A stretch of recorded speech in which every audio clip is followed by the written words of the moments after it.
"Sir, if you value your life, do not get on that plane." Those were the exact words whispered into my ear at Gate B-23 of Denver International Airport.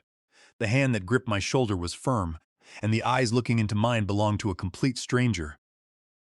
It was a cold Tuesday morning, April 15th, and I was holding a business-class boarding pass to Phnom Penh, Cambodia. Just minutes earlier, my daughter Brooke and her husband Julian had hugged me goodbye, claiming a sudden work emergency forced them to stay behind. I was confused, disappointed, but ready to board. Then this stranger stopped me. He didn't know me, and I didn't know him, but the secret he was about to share would tear my world apart, exposing a dark, calculated plan hidden deep within my own family. My name is Walter Aldridge. I am 71 years old. I live in a small log cabin on 3 acres in western Montana, near the Bitterroot Mountains. Most mornings I make coffee and sit on the porch, watching the mist lift off the valley. The air here is cold and clean, and the silence feels honest. I moved here because I needed the quiet. I needed a place where the noise of the past couldn't reach me. But 2 years ago, I lived in Denver, in the house I had shared with Margaret for 35 years. We bought that home in 1987. Margaret loved the yard, spending hours planting red tulip bulbs beneath the kitchen window. Year after year, those tulips bloomed, a stubborn reminder of her love. We built a good life there. I worked as a high school principal, and Margaret was a librarian. Our daughter Brooke was born in 1993. For a long time, I believed we were the perfect family. Margaret used to sit at the kitchen table on Sunday mornings, baking cinnamon rolls, and say, "We did good, Walter." I believed her completely. Then, in the fall of 2021, the world I knew began to crumble. Margaret was diagnosed with aggressive breast cancer.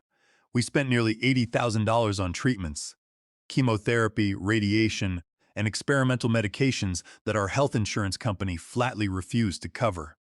I would have gladly spent every dollar I owned to keep her beside me, but none of it worked. Margaret passed away in October of 2022 at the age of 61. During her final weeks, we brought her home, and Brooke visited daily.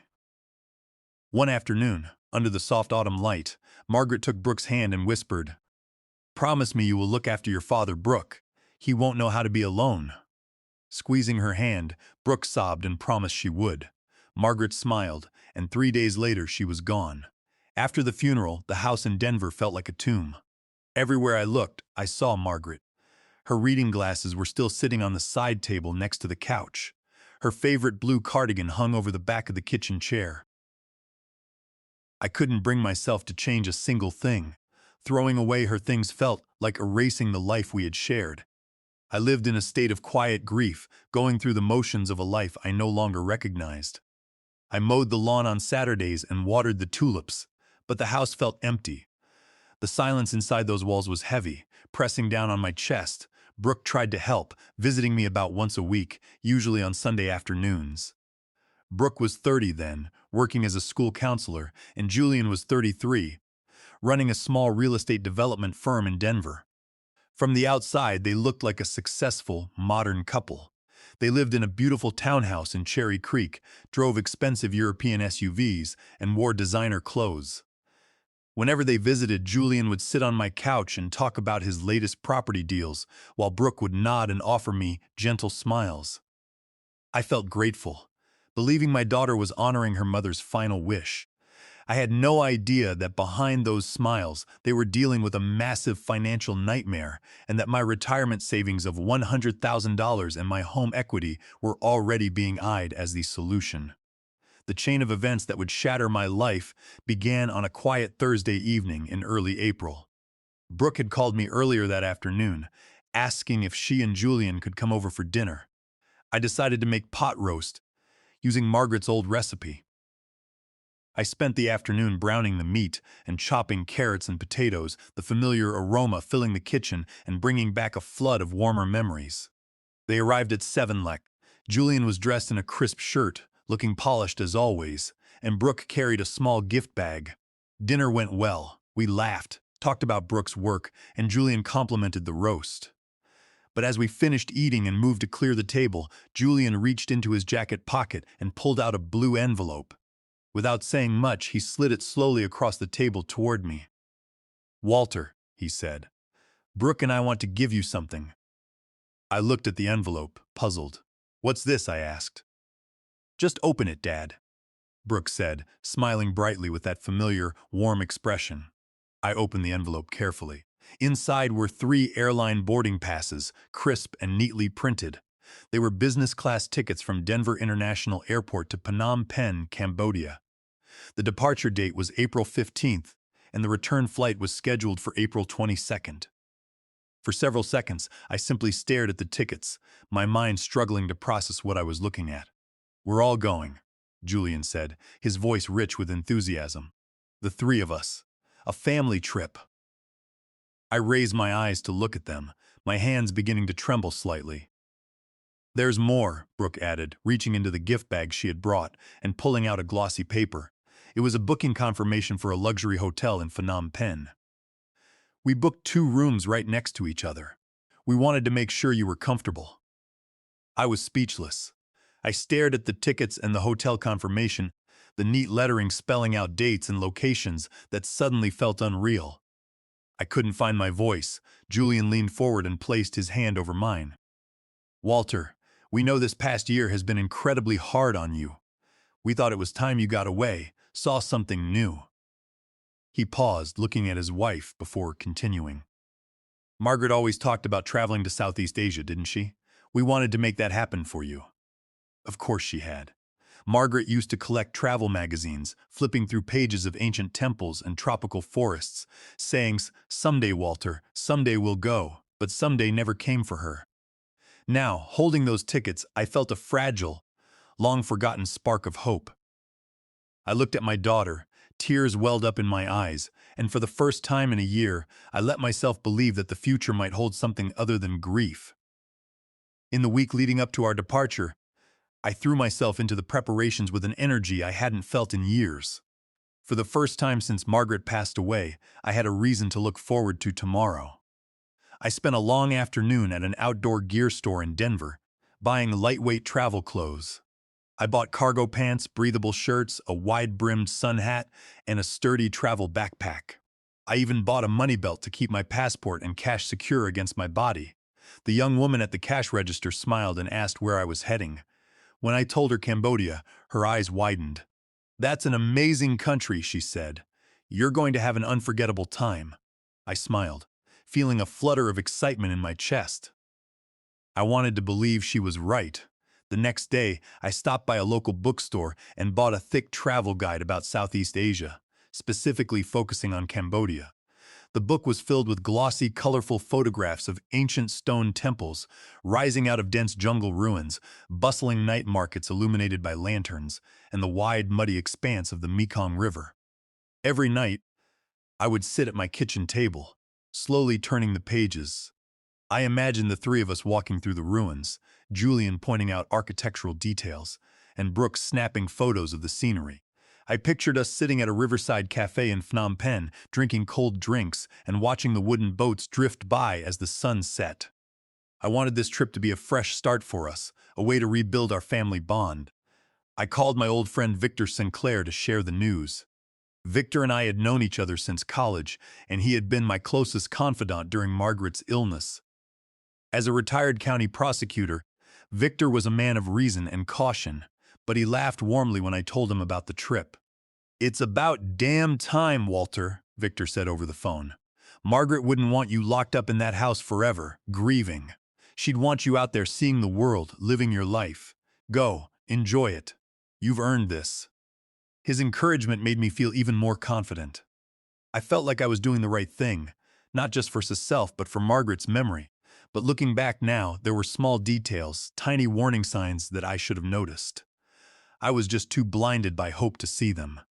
Brooke and Julian stopped by my house twice that week, ostensibly to check on my packing and make sure I had everything I needed.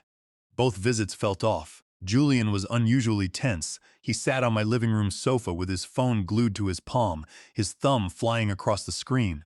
His leg bounced constantly, and his jaw looked tight, as if he were grinding his teeth. When I asked him if something was wrong at work, he forced a quick smile and shook his head. "Just some real estate developments, Walter," he said, his voice tight. "Nothing to worry about. focus on the trip. Brooke, on the other hand, was the opposite. She seemed almost overly enthusiastic, talking rapidly about the temples and the markets we would visit. But it felt like a performance. Her voice was too high, her laughter too quick. And when she looked at me, her eyes were flat and cold, completely disconnected from the cheerful words coming out of her mouth. There was a distance in her gaze that I couldn't explain. At the time, I brushed it off.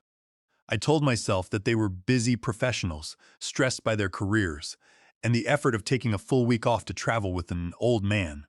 I was simply grateful for their generosity and didn't want to look a gift horse in the mouth. The night before the flight, I walked slowly through the quiet rooms of the Denver house. I stood in the doorway of the master bedroom, smelling the faint, lingering scent of Margaret's lavender perfume. "We're finally going, Margaret," I whispered into the dark room. "The three of us. I'll see the temples for you." I went to bed feeling a gentle, cautious happiness. I fell asleep easily, my mind filled with images of faraway places. I woke up at 4 the next morning, my heart beating with anticipation. I was already dressed and standing by the front door with my suitcase and backpack by 4:25. My passport and boarding pass were tucked securely in the inner pocket of my jacket. I heard their car pull into the driveway at exactly 4:30. The low hum of the engine cut off, followed by the soft clink of the car doors. I didn't wait for them to knock. I opened the door immediately, a wide smile on my face. "Good morning," I said. Stepping onto the porch, Julian was walking up the steps. He looked pale in the dim light of the porch lamp, his eyes tired and shadowed. "Morning, Walter," he said. His voice was flat, lacking the warm energy he usually carried. Brooke stood behind him, her hands clasped around her purse. She offered a tight, polite smile that didn't reach her eyes. "Good morning, Dad. You ready?" "More than ready," I replied. Julian reached for my suitcase, his movements stiff and mechanical. He carried it to the trunk of their SUV, while Brooke walked silently to the back door, her phone already glowing in her hand. I locked the front door of my house, taking a deep breath of the cold Colorado morning air, and climbed into the passenger's seat. Julian started the engine, and we backed out of the driveway. The sky was pitch black, the streetlights casting long, pale shadows across the empty roads of Denver. The city was still asleep, and a heavy quiet hung over the car. I was eager to talk, my mind racing with excitement. "I was reading the guidebook last night," I began, turning in my seat to look at them. "There's a river cruise on the Mekong at sunset that looks beautiful, and I definitely want to visit the National Museum in Phnom Penh to see the Khmer art. What do you think?" Neither of them answered. Julian kept both hands locked on the steering wheel, his eyes fixed on the empty highway. In the back seat, Brooke stared out the window into the darkness, her expression blank. I felt a sudden pang of unease, but I quickly pushed it aside, telling myself they were just exhausted from the early morning. We continued driving in silence toward the highway. The highway stretched out ahead of us, empty and dim under the orange glow of the high-pressure sodium streetlights. One by one, the metal posts slid past our windshield like slow-moving stars. The quiet in the car was heavy, almost suffocating. I cleared my throat, trying to break the tension. "You know, Brooke," I said, twisting slightly in my seat to look at her in the back, "this drive reminds me of when I first taught you how to drive. Do you remember?" There was no response. Brooke didn't move. Her gaze remained fixed on the dark silhouettes of buildings passing by outside. "You were 16, I continued, a small smile appearing on my face. "We came out early on a Sunday morning, just like this, before there was any traffic on the roads. You were so nervous, you could barely get the key in the ignition. You stalled the car 3 times before we even got out of our neighborhood, and your mother was standing on the porch, waving and laughing. She was so proud of you when you finally got your license." Brooke said nothing. She didn't turn her head, nor did she acknowledge my words with a nod or a sigh. I looked over at Julian, hoping he would offer some comment, but he simply stared straight ahead, his knuckles white where his fingers gripped the steering wheel. I stopped talking and turned back to face the road. A few minutes later, Julian's phone buzzed in the cup holder. A soft green light illuminated the consoles. Julian glanced down at it quickly, his jaw tightening. He didn't pick it up. A moment later, it buzzed again. From the back seat, Brooke leaned forward. "Julian," she said, her voice low, flat, and completely steady. Julian caught her eye in the rearview mirror. A silent, unreadable look passed between them. Then, Julian looked back at the highway. Brooke reached forward, picked the phone up from the cup holder, and unlocked it. She read whatever message was on the screen, her thumb moving rapidly as she typed a response. Once she was finished, she slid the phone back into the holder and leaned back into her seat. "Work?" I asked, trying to sound casual. "Yeah," Julian muttered. He didn't look at me. "Just some last-minute things before we lose service on the flight." I nodded, though a small knot of worry began to form in my chest. It was barely 5 in the morning. Who would be texting Julian about real estate deals at this hour? And why was Brooke the one answering his phone? I told myself that they were busy professionals, that in the modern business world, work never truly stops. But the explanation felt thin, even to me. We continued driving toward the airport. The highway was wider now, empty lanes stretching out into the darkness. The silence returned, thicker than before. I watched Julian out of the corner of my eye. His shoulders were hunched forward, his neck stiff. His breathing was shallow and fast, the sound of it barely audible over the hum of the tires on the asphalt. He looked like a man bracing himself for a collision. At exactly 5:15, the phone buzzed once more. This time, Julian snatched it up himself. He unlocked the screen, read the message, and his face instantly lost whatever color it had left. He looked into the rearview mirror again. Brooke gave a single, almost imperceptible nod of her head. Julian set the phone back into the cup holder, his hand trembling so hard he missed it the first time, causing the phone to clank against the plastic edge. "Everything okay, son?" I asked, genuinely concerned. "Fine," he snapped, his voice sharp and defensive. He caught himself immediately and took a deep breath. "Sorry, Walter. Just dealing with a difficult situation at one of the construction sites. Don't worry about it. If it's too much, we can always postpone," I offered. "No," Julian said, a little too quickly. "No, we're not postponing. Everything is fine. Let's just get to the airport." I fell silent. I didn't want to push him, but the uneasy feeling in my stomach was growing by the minute. Something was deeply wrong, but I couldn't wrap my head around what it could be. By the time we pulled up to Denver International Airport, the horizon was beginning to show faint streaks of cold gray and pale blue. The airport's iconic white-tinted roof rose in the distance, glowing faintly under the dawn light like a row of frozen peaks. The departures lane was relatively quiet, with only a few cars parked near the curbs. Julian pulled the SUV to a stop near the entrance of the United Airlines terminal. He shut off the engine but didn't move. He sat there, staring at the steering wheel, his hands still tightly gripped around it. Brooke opened her door first, stepping out into the chilly morning air. She pulled her small carry-on bag from the back seat and stood on the curb waiting. Julian finally released the steering wheel. He got out, walked to the back of the SUV, and popped the trunk.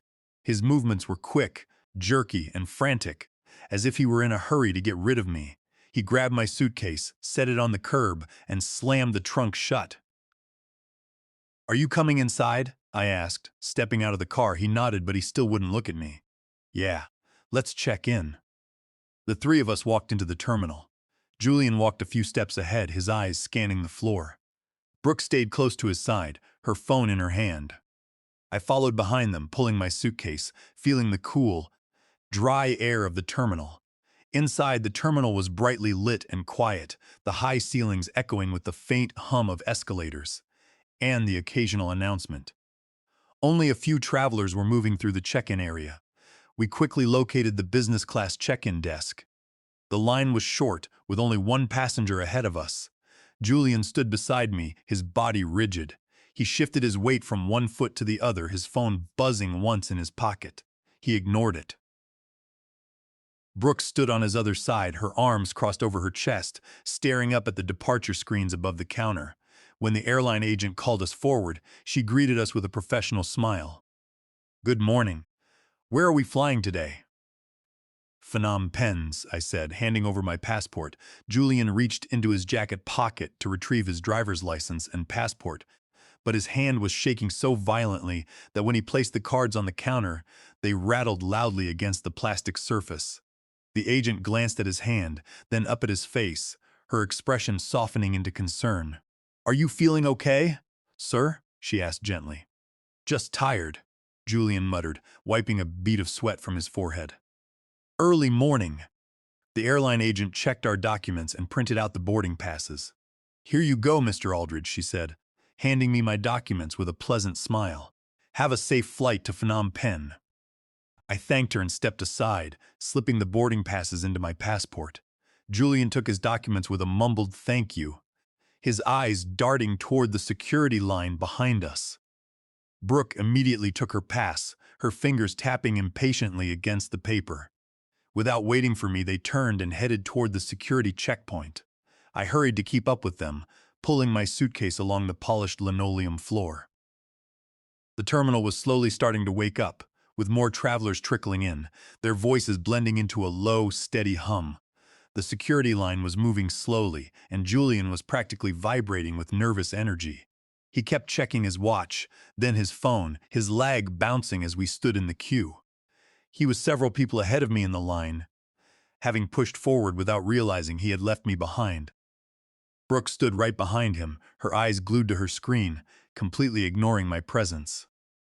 I watched them, the uneasy knot in my stomach tightening with every second. It wasn't just the early hour or the stress of travel. There was an invisible wall between us, a sudden, inexplicable coldness that made me feel like an intruder rather than a father being treated to a family vacation. I wanted to ask them why they were acting this way. But the security officer gestured for Julian to step forward, and the moment passed. Going through the scanners was a blur of plastic bins, untying shoes, and emptying pockets. Once I had collected my backpack and slipped my shoes back on, I looked around for my daughter and son-in-law. They were already 50 feet ahead of me, walking briskly down the concourse toward the gates. They hadn't even paused to see if I had made it through security. "Brooke, Julian, wait up!" I called out, my voice sounding strained to my own ears. Julian stopped, but he didn't turn around. Brooke stood beside him, her shoulders tense. I caught up to them, my chest heaving slightly from the exertion. "Are you two okay?" I asked, looking between them. "If there's something wrong, you can tell me." "Everything is fine, Dad," Brooke said, her voice tight, almost robotic.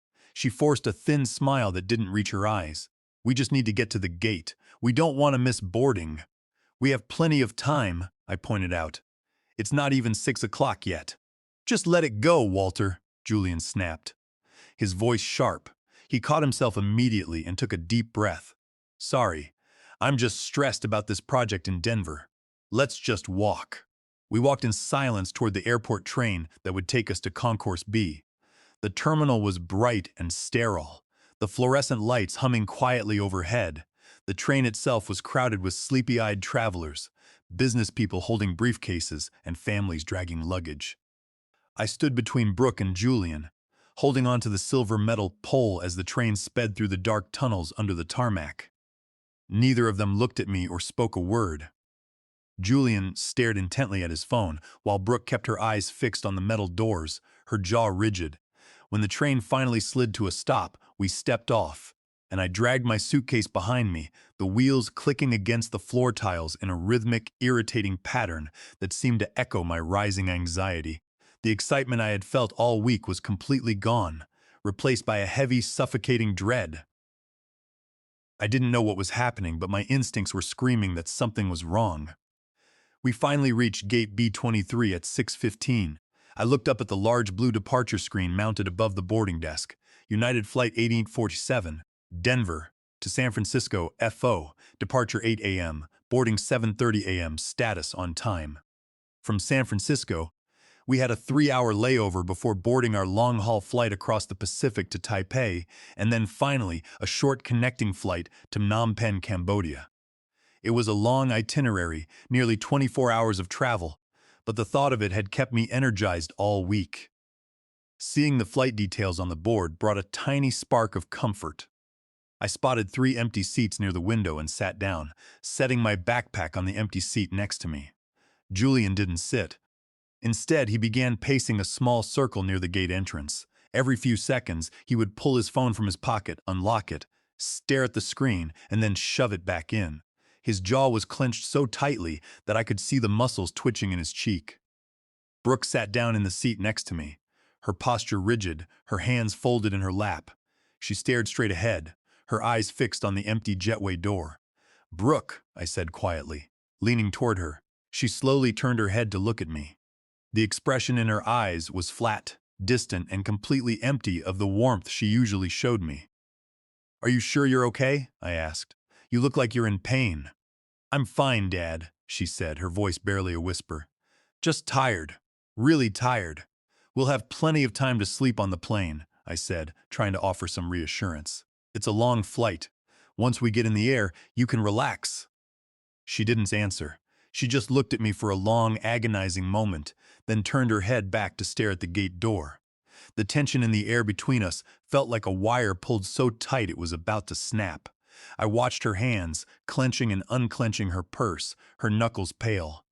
I tried to convince myself that I was being overly sensitive, a paranoid old man who had forgotten what it was like to travel with busy, stressed professionals. But the knot in my stomach refused to loosen. I looked over at Julian, who had stopped pacing and was now staring at a text message, his face completely pale. At exactly 7:10 a.m., the gate speaker crackled to life, breaking the tense silence that had settled over us. The gate agent's voice echoed clearly across the waiting area. "Good morning, ladies and gentlemen. We will now begin boarding United Flight 1847 with service to San Francisco. At this time, we would like to invite our first class and business class passengers, as well as our premier members, to begin boarding through Lane 1. Hearing the announcement, I felt a small release of tension.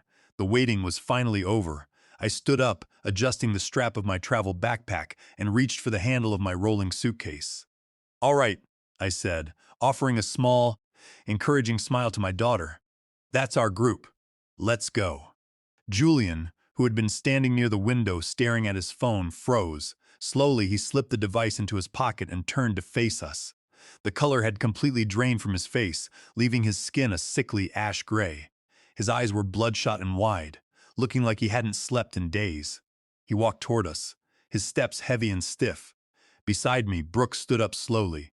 She didn't look at the boarding gate. Instead, she stared at her hands, her fingers still clutching her designer purse. When she finally raised her head to look at me, I was shocked by the expression on her face. Her eyes were filled with tears, and her lips were trembling. Suddenly, she reached out and grabbed my hand. Her grip was tight, almost painful, her fingers cold as ice. "Dad," she whispered, her voice cracking on the single word.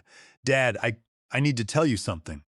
The knot of dread that had been sitting in my stomach all morning instantly tightened, cutting off my breath. "Brooke, what is it?" I asked, looking from her to Julian. "What's wrong?" Brooke opened her mouth as if to speak, but no sound came out. She looked terrified. Before she could try again, Julian stepped forward. He placed his hand firmly on her shoulder. The gesture looked supportive, but I noticed the way his fingers dug into her coat, a silent, warning pressure. "We can't go, Walter," Julian said, his voice flat, low, and completely devoid of emotion. I stared at them, my mind refusing to accept the words. For a second, I thought I had misheard him over the noise of the terminal. "What?" I asked, looking back and forth between my daughter and son-in-law. "What do you mean you can't go?" "An emergency came up," Julian said, taking over the conversation. His face was a mask of professional calm, though his eyes remained wild and bloodshot. "Something at the Cherry Creek project. The zoning permits were flagged, and the main contractor is threatening to pull out. If I don't handle it today, the company could lose everything, and Brooke just got a call from her school principal. A student crisis. We have to go back to Denver right now." I shook my head, confusion turning into hot frustration. "Are you insane, Julian? We've been planning this trip for weeks. You took time off, you bought the tickets. And Brooke, a student crisis. You're a counselor, surely someone else can cover for you for 1 week. What kind of emergency requires both of you to run back right this second?" Brooke didn't answer. She kept her head down, refusing to meet my gaze. Tears were spilling over her eyelashes, running down her pale cheeks. "I'm sorry, Dad." Brooke sobbed, her voice trembling violently. "You have to go. Please just get on the plane. Enjoy the trip. We'll explain everything later." "Explain what?" My voice rose, louder than I intended. A few travelers sitting nearby turned their heads to look at us, but I didn't care. Brooke, talk to me. You're crying. Julian looks like he's about to faint. And now you're telling me you're abandoning the trip at the boarding gate? What the hell is going on here? Julian's grip on Brooke's shoulder tightened even further.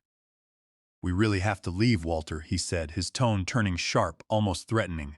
The flight is boarding. You should go. I'm not going anywhere until you tell me the truth, I said, my chest heaving. Brooke, look at me. What is happening? Suddenly, Brooke broke away from Julian's grip. She took a step forward and threw her arms around my neck. It wasn't a normal hug. It was desperate, tight, and frantic, as if she were drowning, and I was the only thing keeping her afloat. I could feel her entire body shaking against mine, her breath coming in ragged, shallow gasps. She buried her face in my shoulder and she whispered close to my ear, her voice breaking completely. I love you, Dad, she sobbed. I'm so sorry. I'm so sorry. Please forgive me. Before I could even wrap my arms around her or ask what she was apologizing for, Julian reached forward. He grabbed Brooke's arm, his fingers locking around her wrist, and pulled her away from me with a sudden, rough jerk. Brooke, Julian said, his voice dropping to a harsh whisper. We have to go now. We're out of time. Brooke didn't resist. She let him pull her toward the terminal exit, her head bowed, her shoulders shaking as she sobbed. She didn't look back at me, not once. Brooke, Julian, wait!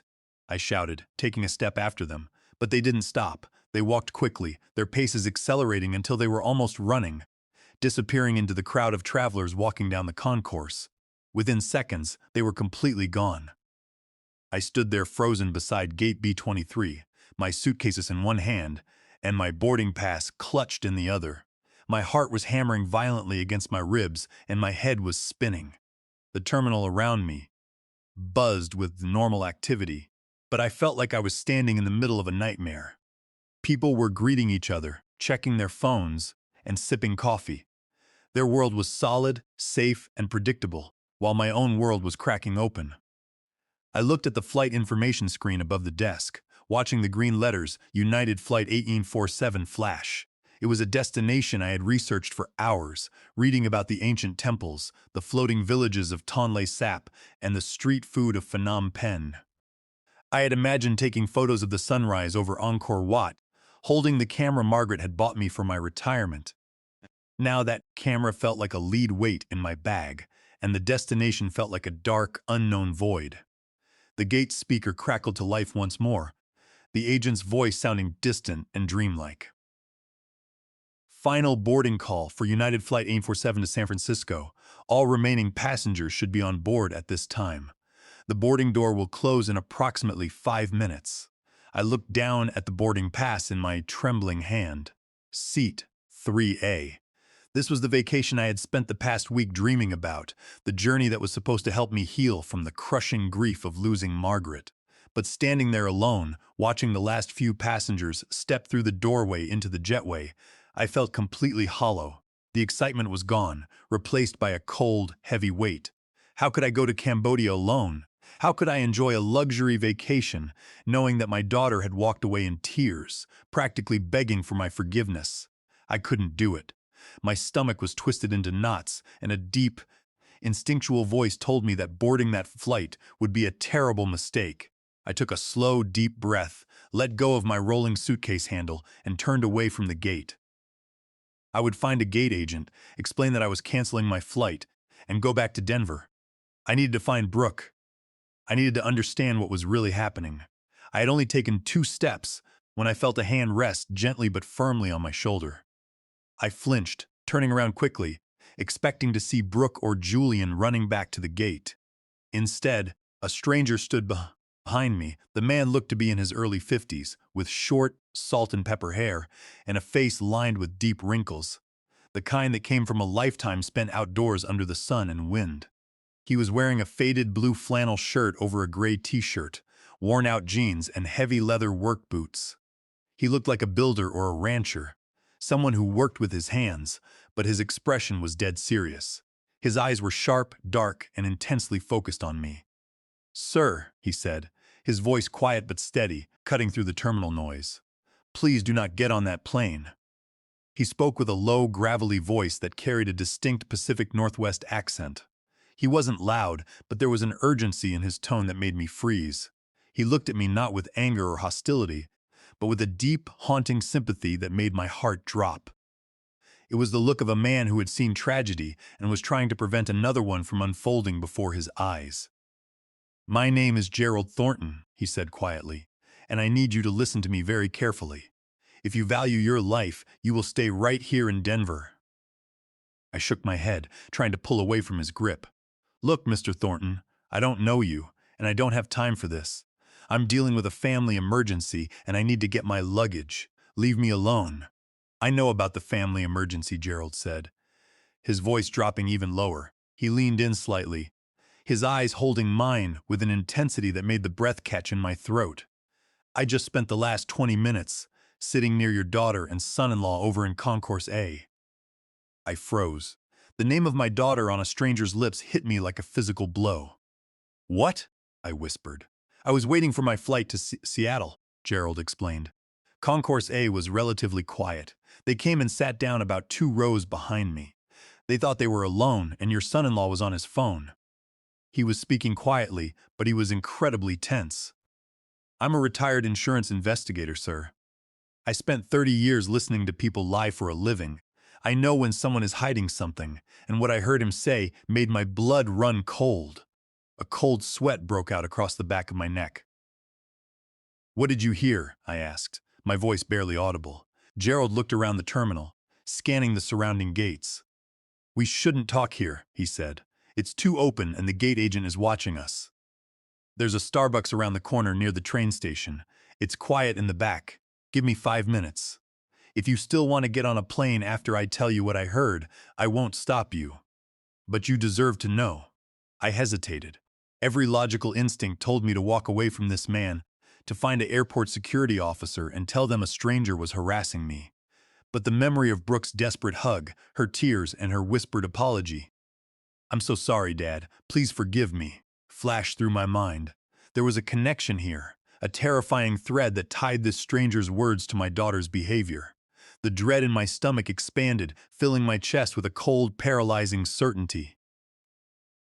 "5 minutes," I said. Gerald nodded, his expression grim. "Follow me." I gripped the handle of my suitcase and followed him down the concourse. We walked past the boarding gate, where the agent was closing the jetway door with a loud, metallic click. United Flight 1847 was sealed. The plane would push back from the gate in minutes, carrying my empty seat, 3A, toward San Francisco.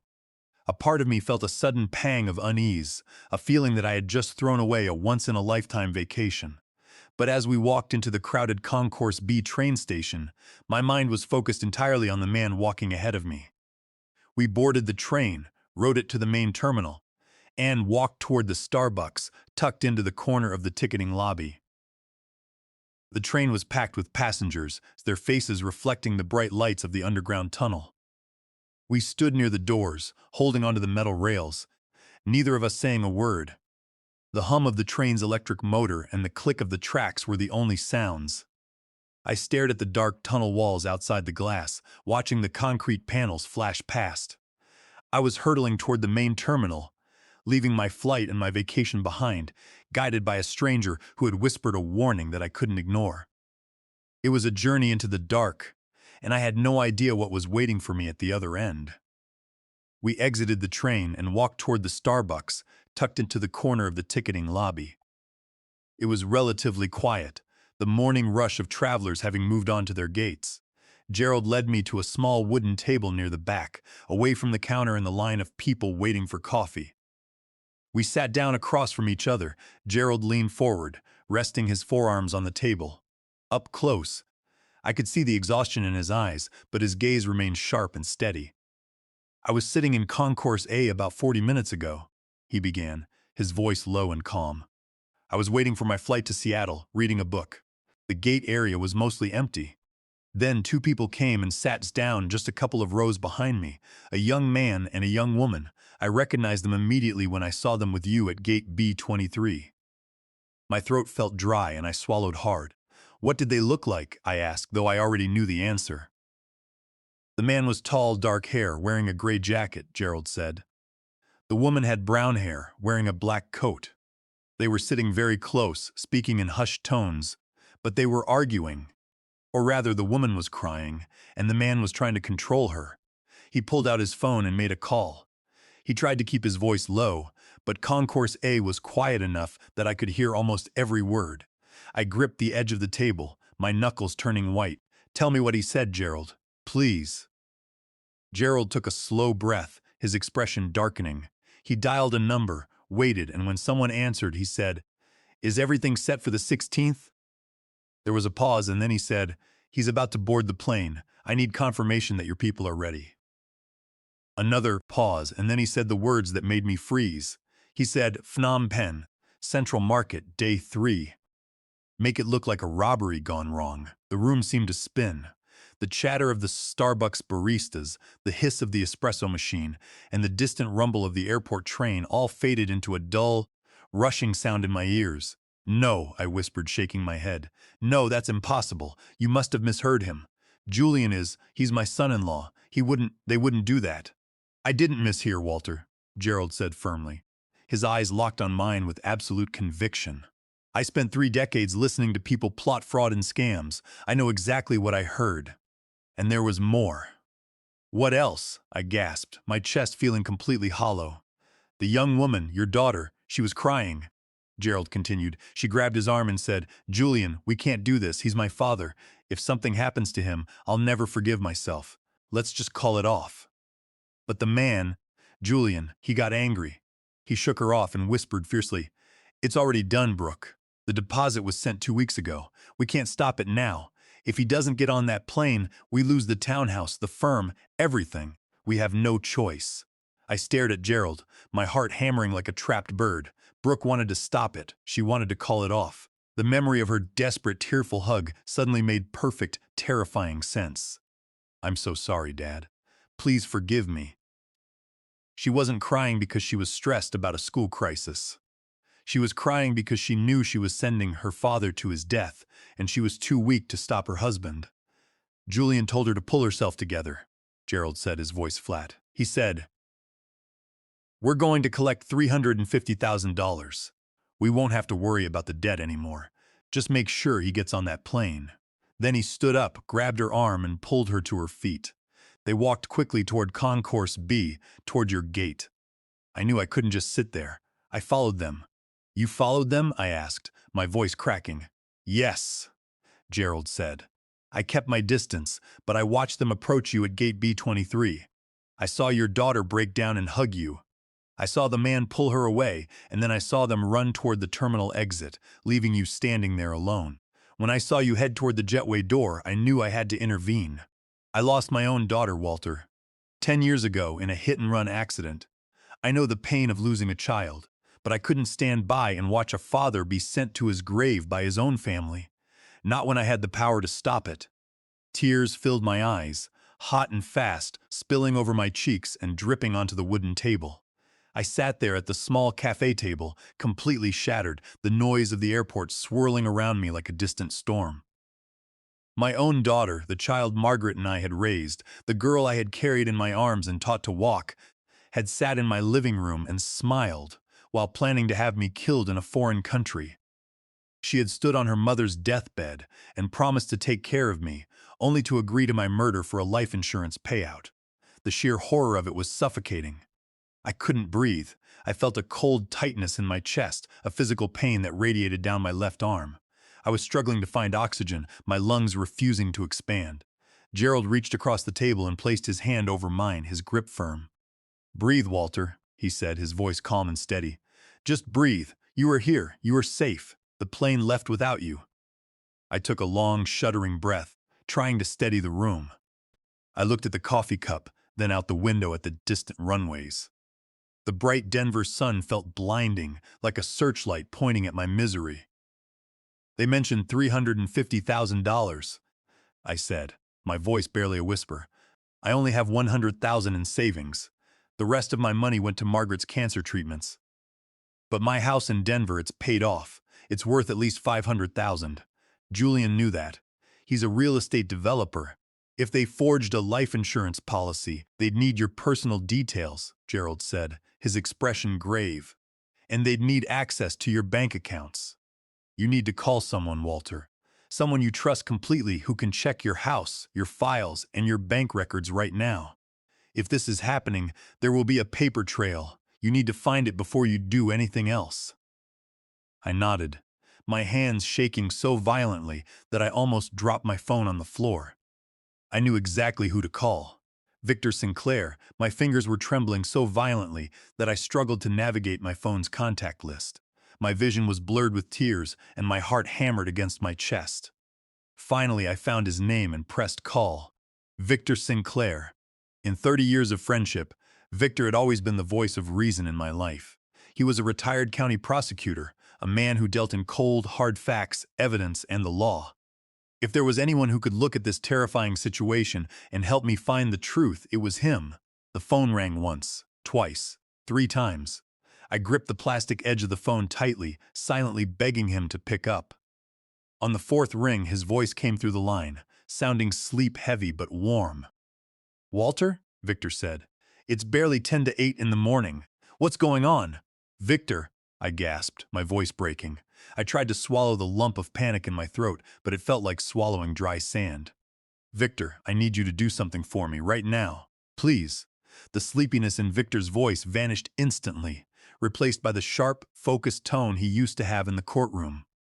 "Walter, what's wrong? Are you okay? You sound like you're having a heart attack. Where are you?" "I'm at the airport," I whispered, glancing at Gerald, who sat across from me, his eyes filled with quiet concern.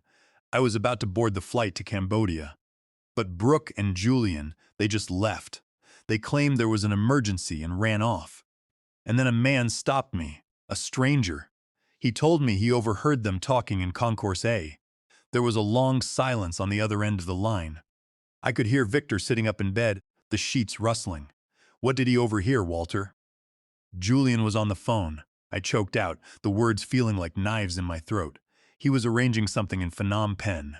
For the 16th. Central Market, day 3. He told them to make it look like a robbery gone wrong. And he mentioned a life insurance policy, Victor. $350,000. Brooke was crying. She wanted to stop it, but Julian told her they had to do it to pay off their debts." Another heavy silence fell over the line. I could hear Victor exhaling slowly. "Walter," Victor said, his voice dropping into a quiet, measured tone. "Are you telling me you think Julian and Brooke are trying to—" He couldn't bring himself to finish the sentence. "I don't know what to believe," I sobbed, pressing my hand against my forehead. "But Brooke hugged me, Victor. She was shaking and she begged me to forgive her. I need to know the truth. I'm begging you. Use the spare key I gave you. Go to my house right now." "What do you want me to do?" Victor asked. He was already moving. I could hear the sound of his keys jingling and his footsteps echoing on his hardwood floor. "Look through my desk," I said, my voice rising in panic. "Go through the filing cabinets in the study. Look at my bank statements, my insurance policies, everything. See if there is a new life insurance policy under my name. Find out who the beneficiary is. Please, Victor. I need to know if this is real." "All right," Victor said, his tone firm and reassuring. "I'm getting into my car now. I live in Boulder, so it'll take me about 35 minutes to drive down to Washington Park. Stay exactly where you are, Walter. Do not leave the airport terminal. Do not try to contact Brooke or Julian. Do not let them know you missed that flight. Do you understand me?" "I understand," I whispered. "I'll call you the second I find anything," Victor said. "Hang in there, my friend." We hung up. I set the phone down on the wooden table, my hands still shaking. Gerald watched me quietly. "He's going?" he asked. "Yes," I replied, my voice hollow. "He's on his way." Gerald stood up slowly. "I need to get to my gate," he said, checking his watch. "My flight to Seattle departs in 20 minutes. Will you be okay here, Walter?" "Yes," I said, looking up at him. "Thank you, Gerald. I don't know how to thank you. You saved my life." Gerald gave a sad, knowing smile. "Just find the truth, Walter, and protect yourself." He reached out, shook my hand firmly, and then turned and walked away, disappearing into the steady stream of travelers. I was alone. The Starbucks buzzed around me, a blur of clinking cups, hushed conversations, and baristas calling out names. Travelers rolled their suitcases past, rushing toward their destinations, completely unaware of the man sitting in the corner, his world collapsing. I pulled out my wallet and looked at the photo of Margaret I kept in the plastic sleeve. It was taken on our 30th anniversary, in the park near our house. She was smiling, her eyes bright and happy. I ran my thumb over the plastic, tears blurring my vision. "I'm sorry, Margaret," I whispered. "I'm so sorry." I felt like I had failed her, failed the promise to keep our family safe. I watched the minutes tick by on my phone screen. 7:45, 7:50, 8 a.m. Across the concourse, the large blue departure board flickered. United Flight 1847 to San Francisco had departed. My empty seat, 3A, was now thousands of feet in the air, flying away. I felt a strange mix of relief and terror. If Gerald was wrong, I had just ruined a beautiful family vacation and accused my daughter of something monstrous. But if he was right, I was sitting in the middle of a terminal, hiding from my own children. I went to the counter and bought a cup of black coffee I didn't want. I carried it back to the table and stared at it, watching the steam rise and fade. The paper cup felt warm against my cold palms, but I couldn't bring myself to drink. My stomach was twisted into tight, painful knots. 8:30. No calls, no messages. Finally, at exactly 9 a.m., my phone began to vibrate, the ringtone cutting through the noise of the cafe like a siren. I snatched it up immediately. "Victor?" I gasped. "Walter," Victor said, the moment I heard his voice. My heart stopped. In 30 years of friendship, through Margaret's death and everything else, I had never heard Victor Sinclair sound like that. His voice was completely hollow, cold, and heavy, with a terrible certainty. "Victor," I whispered, my hand gripping the phone so tightly my knuckles turned white. "What did you find?" I heard Victor take a slow, deep breath on the other end of the line. The sound was heavy, filled with a profound sadness. "Walter, I'm standing in your study right now," he said quietly. "I used the key, came straight inside, and went through your desk. I found what you were looking for." My chest tightened, making it hard to draw in air. "A life insurance policy?" "Yes," Victor replied. "It was tucked in the back of your tax file. It's a new policy, Walter. It's dated January 10th of this year. 3 months ago." "And the amount?"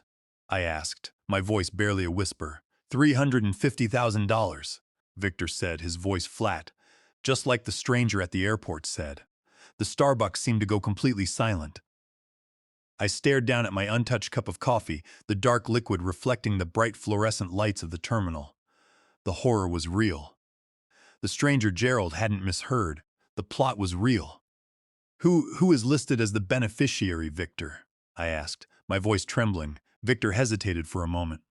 "It lists Julian Cole as the primary beneficiary, Walter, with Brooke listed as the contingent." I felt a cold wave of nausea wash over me. Julian, my son-in-law, a man I had welcomed into my home, a man I had treated like a son since he married my daughter 5 years ago. He was the one who stood to gain $350,000 upon my death. "But Victor," I stammered, my mind searching for any alternative explanation, any thread of hope. "I didn't sign any policy. I haven't bought life insurance in 20 years. It has to be a mistake. Is my signature on it?"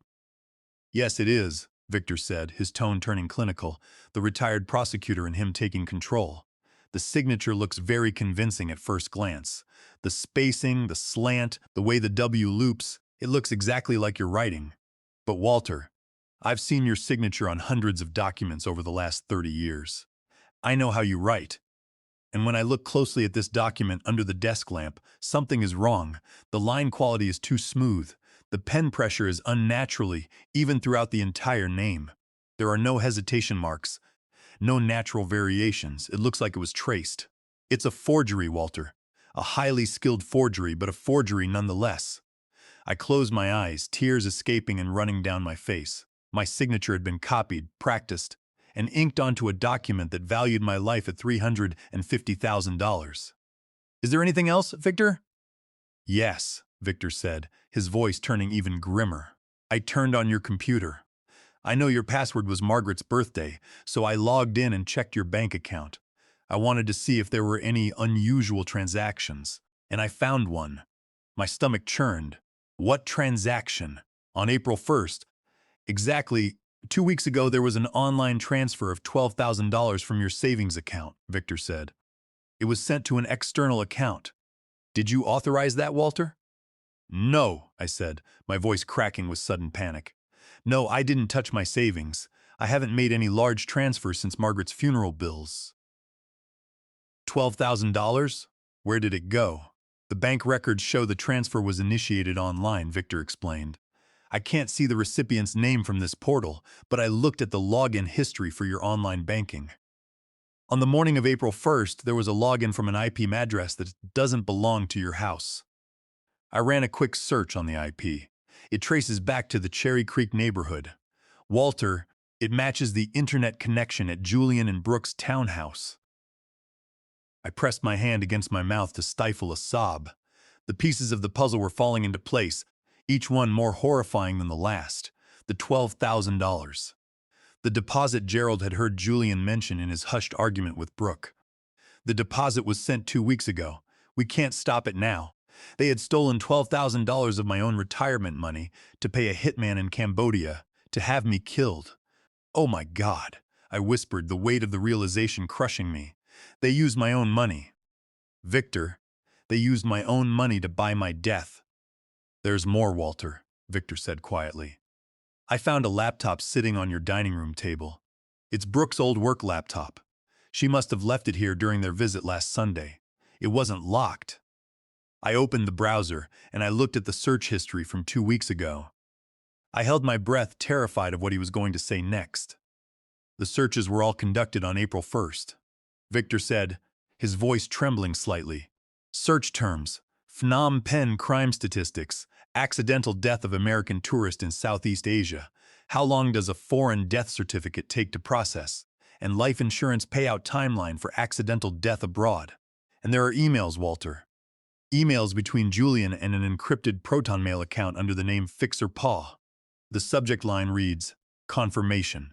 The email outlines the date, April 17th, and the target description, elderly American male traveling alone. It explicitly says, make it look like a robbery gone wrong at the Central Market. Half of the payment is $12,000, sent on April 1st. The remaining $13,000 will be sent after confirmation of death. A cold, suffocating dread pressed down on my chest. Victor, this is a criminal conspiracy, Walter, Victor said, his voice hardening into his old prosecutor tone. Under Colorado Revised Statutes Section 18.2.201, this is conspiracy to commit first-degree murder under Section 18.3.102.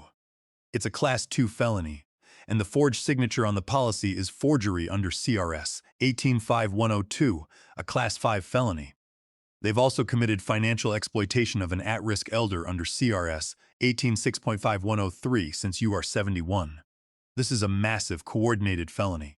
I am calling the Denver Police Department right now. Stay where you are. Do not leave the airport. I will have detectives meet you there. Do you understand? I nodded, my voice completely gone. Yes, I managed. The line went dead. I slowly lowered the phone from my ear and set it down on the wooden table. Around me, the airport terminal continued its bustling, indifferent hum. Travelers rushed past, families laughed, and wheels clicked against the tile. No one looked at me. No one knew that I had just received a death warrant written by my own daughter and son-in-law. I sat there, a hollow shell of a man, staring at the cold cup of coffee in front of me, the $12,000. The searches, the email detailing my death at Phnom Penh's Central Market, the $350,000 policy. It was all real. It wasn't a misunderstanding. It was a cold, calculated transaction. Time seemed to lose its meaning. I sat in that corner booth at the airport Starbucks, completely paralyzed by a combination of grief and terror. I watched the other customers. A woman in a business suit was typing on her laptop. A young couple was sharing a pastry, and a barista was shouting out names of drinks. Their lives were normal, simple, and light. My life was shattered. I felt like a ghost, an invisible spectator watching the living world go by while I sat in the shadows. Every time the doors of the terminal opened, I flinched, half expecting to see Julian's face, or the face of a stranger sent to kill me. I clutched my boarding pass in my pocket, the paper crumpled and wet with my sweat. At exactly 9:45 a.m., 2 people approached my table. They were dressed in plain clothes, but they walked with a quiet authority that immediately identified them as law enforcement. The man looked to be in his late 40s, with short, dark hair and sharp, analytical eyes. The woman beside him was younger, in her late 30s. With a serious but calm expression, the man reached into his jacket and showed me a gold badge. "Mr. Aldridge," I looked up, my throat dry. "Yes, I'm Detective Sean Miller," he said, introducing himself in a quiet, measured voice. "And this is Officer Sarah Jenkins with the Denver Police Department. Your friend Victor Sinclair contacted our department a short while ago. He explained the situation, and he gave us your location. May we sit down?" S I nodded silently, gesturing to the empty seats across from me. They took their seats, and Officer Jenkins immediately pulled out a small notepad, clicking a pen open. Detective Miller folded his hands on the table and looked at me, his eyes filled with a professional but sincere concern. "Mr. Aldridge," Detective Miller began, "we understand that you've just been through an incredibly traumatic morning, but we need to gather as much information as possible, and we need to do it quickly. Victor is currently at your house in Denver, holding the scene for our forensics team, but we need to hear the details directly from you. Can you walk us through exactly what happened this morning, starting from the moment you woke up?" I took a long, shaky breath. I closed my eyes for a moment, trying to steady my racing thoughts, and then I began to speak. My voice was quiet, trembling at first, but as I went on, the retired high school principal in me found a strange, mechanical focus. I described how Brooke and Julian had arrived at my house at 4:30 a.m., their vehicle pulling into my driveway under the cover of darkness. I told them about their cold, distant behavior in the car, how Julian had refused to meet my eyes and kept his hands locked on the steering wheel, his knuckles turning white. I explained the constant buzzing of Julian's phone, and how Brooke had reached forward to answer it, her actions silent and coordinated. I described the moment they dropped me off at the departure's curb, their frantic, rushed movements as they threw my bags onto the sidewalk. And then, I walked the detectives through the events at Gate B23. I described how the flight was announced for boarding, how I stood up, excited for the journey, and how Brooke had suddenly broken down, her face pale, tears streaming down her cheeks. She grabbed my hand, I told them, my voice cracking at the memory. She looked terrified. She told me she had to tell me something. But then Julian stepped in. He put his hand on her shoulder, and he looked at her with this warning expression. Then he told me they couldn't go. He claimed there was a zoning emergency at his development site and a student crisis at Brooks School. He told me to go alone. Officer Jenkins was writing rapidly in her notepad, her pen scratching against the paper. Detective Miller nodded, his face serious. And then, "Brooke hugged me," I said, a tear slipping down my cheek. It was a desperate hug. She was shaking violently and she whispered, "I love you, Dad. I'm so sorry. Please forgive me." Then Julian grabbed her arm and pulled her away. They practically ran out of the terminal. I was standing there alone, and I was about to board the plane when Gerald Thornton stopped me. I described Gerald, the retired insurance investigator from Seattle. I told them how he had overheard Julian arguing with Brooke in Concourse A, how Julian had mentioned the 16, the Central Market in Phnom Penh, and making it look like a robbery. I explained how Gerald had heard him mention the $350,000 policy and the $12,000 deposit. "Our department has already contacted the gate agents," Detective Miller said, leaning forward. "We have the passenger manifest for Flight 1847. We've verified your booking, and we've already dispatched a team to Concourse A to pull the airport security footage from Concourse A and Gate B23. We need to verify Julian and Brooke's movements." "Victor found the laptop," I added quietly. "Brooke's laptop. He found the search history. He found the emails with the fixer. He said they used my own $12,000 to pay them. Officer Jenkins is in contact with Sergeant Martinez, who is leading the unit at your house," Miller said, gesturing toward his partner. "They've secured the study. Victor has been cooperative and helpful. Our digital forensics team is already on their way to clone the hard drive of that laptop. Based on what Victor described, the evidence of conspiracy is overwhelming. We've already contacted the district attorney's office to secure emergency warrants for Julian Cole and Brooke Cole. Detective Miller closed his notebook. Mr. Aldridge, we'd like you to come down to the station with us. It's a safer environment, and we need to take a formal statement. We've also set up a staging area there, where we can coordinate the investigation. The forensic team at your house is uploading findings to our secure server, and there are things we need to verify with you. I nodded slowly. I had no desire to stay at the airport any longer. Every corner of the terminal felt contaminated by the nightmare of the morning.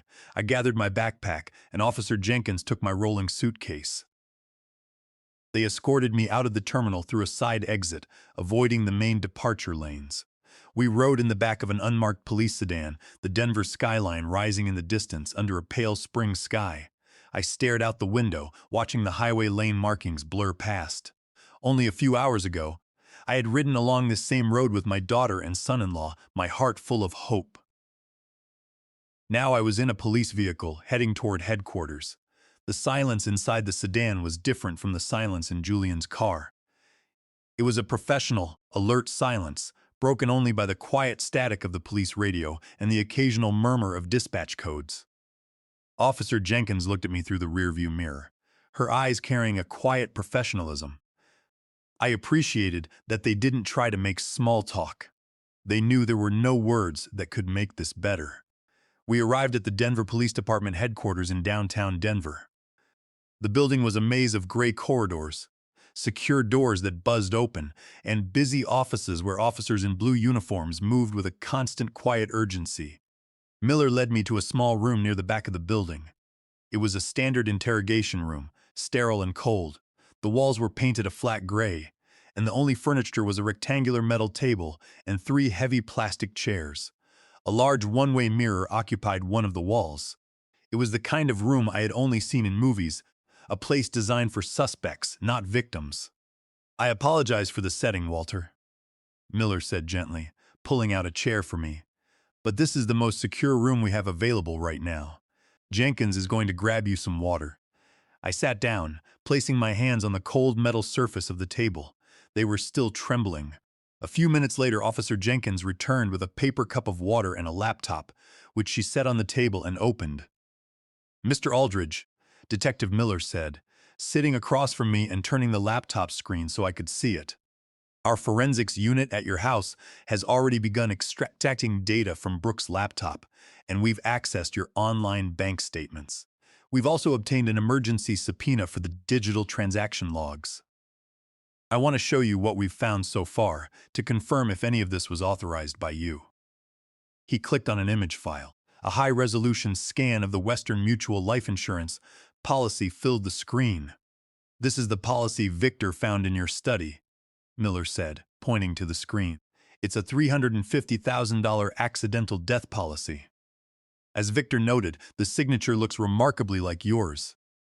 Our handwriting expert has already done a preliminary scan. They've confirmed it was traced using a lightbox or digital tracing software. The pen pressure is completely uniform, which is a classic indicator of forgery. Under CRS 185102, this is second-degree forgery. The policy lists Julian Cole as the owner and primary beneficiary, and Brooke Cole as the contingent beneficiary. The policy was submitted online on January 10th. I stared at my forged signature. "I never saw this document," I whispered. "I never authorized it." Miller nodded, his expression dark. He clicked to the next tab. A bank spreadsheet appeared, showing my savings account transactions. "This is your joint savings account," Miller said. "On April 1st, there was an online transfer of $12,000. The recipient account belongs to a money transfer service. The funds were converted and wired to a bank in Phnom Penh, Cambodia. The recipient name listed in the wire transfer details is Sofiak." "Gerald mentioned the name Sofiak," I whispered. "Yes, he did," Miller said. "The transfer was initiated from the IP address associated with Julian Cole's office in Cherry Creek. Under Colorado Revised Statutes 18.6.5-103, using an at-risk elder's funds without authorization for personal gain is financial exploitation of an elder. Since you are 71, this is a Class 3 felony. The $12,000 was your money, Walter. They used your own retirement savings to fund the contract on your life. I closed my eyes, a wave of nausea washing over me. The emails, detective. Victor said there were emails. Miller clicked on a folder containing email screenshots. Yes, we recovered these from Brooke's old work laptop. Julian was using her device, likely because it didn't have his corporate monitoring software. The emails show a clear exchange with an address, fixerp@protonmail.com.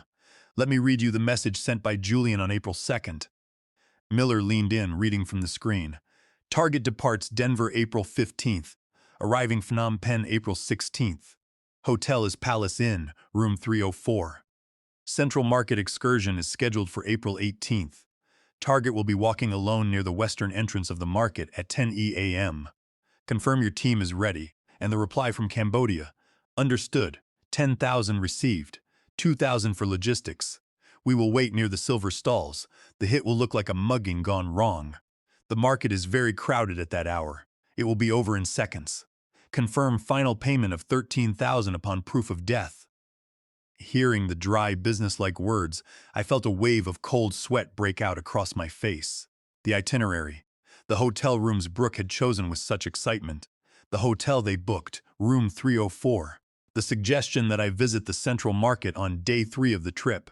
Every single detail of the family vacation they had gifted me had been meticulously planned to place me at a specific coordinate, at a specific minute, so a hired killer could end my life. I had sat at my kitchen table, turning the pages of the travel guide, imagining my daughter and me taking photos of stone ruins, while they were coordinates for my execution.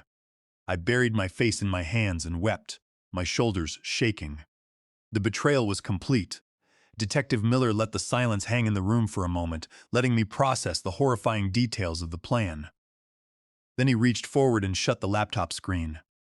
Walter, he said, his voice firm and steady, we have the evidence we need. The district attorney has just approved emergency arrest warrants for Julian Cole and Brooke Cole. The charges are conspiracy to commit first-degree murder under CRS 182201, forgery under CRS 185102, and financial exploitation of an at-risk elder under CRS 186.5103. Officer Jenkins has already entered the warrants into the system. Now we need to locate them and bring them in. Do you know where they are? I asked, wiping my eyes with the back of my hand. The tears had stopped, replaced by a cold, numbing exhaustion. We've been tracking the location data from their cell phones, Officer Jenkins answered, looking up from her notepad. They didn't go back to their townhouse in Cherry Creek. They drove east. The coordinates show they are currently at a commercial office building in Denver's Tech Center. The building houses Julian's real estate development company, Cole Holdings. We've dispatched 3 patrol units to secure the perimeter. I stared at the metal table. Cole Holdings, I muttered. Julian has a private office on the 3rd floor. He keeps his passport and corporate credit cards there in a safe. If he knows the flight has departed and I wasn't on it, or if he's planning to flee, he's probably packing his things.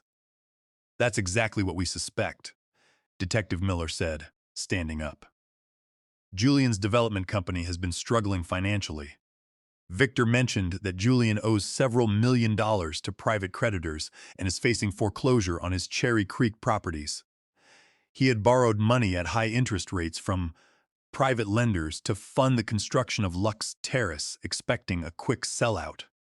But the market had cooled, the permits were delayed, and the creditors were threatening to take everything. The $350,000 payout, combined with the $12,000 they stole from you, was likely their way of buying time. If they realize the plan has failed, their next move will be to flee the country. We need to move now. Miller turned to Jenkins. Officer Jenkins, stay here with Walter. Secure the room and make sure he has everything he needs. I'm going to lead the arrest team at the office building. I want to come, I said suddenly. Looking up at him, Miller stopped, looking at me with a mixture of surprise and concern. Walter, that's not a good idea. This is an active arrest operation. It could be dangerous and it will be highly stressful. You should stay here where it's safe. I need to see it, my voice firmer than it had been all morning. I need to see my daughter. I need to look her in the eyes and ask her why. If I stay in this room, I'll go crazy. Please, detective, I'll stay in the car. I won't get in the way. But I need to be there. Miller stared at me for a long, quiet moment. He was measuring my stability, checking if I was going to break down. Finally, he gave a slow, reluctant nod. All right, but you stay in the back of my vehicle. You do not step out under any circumstances until the scene is completely secured. Do you agree? I agree, I said.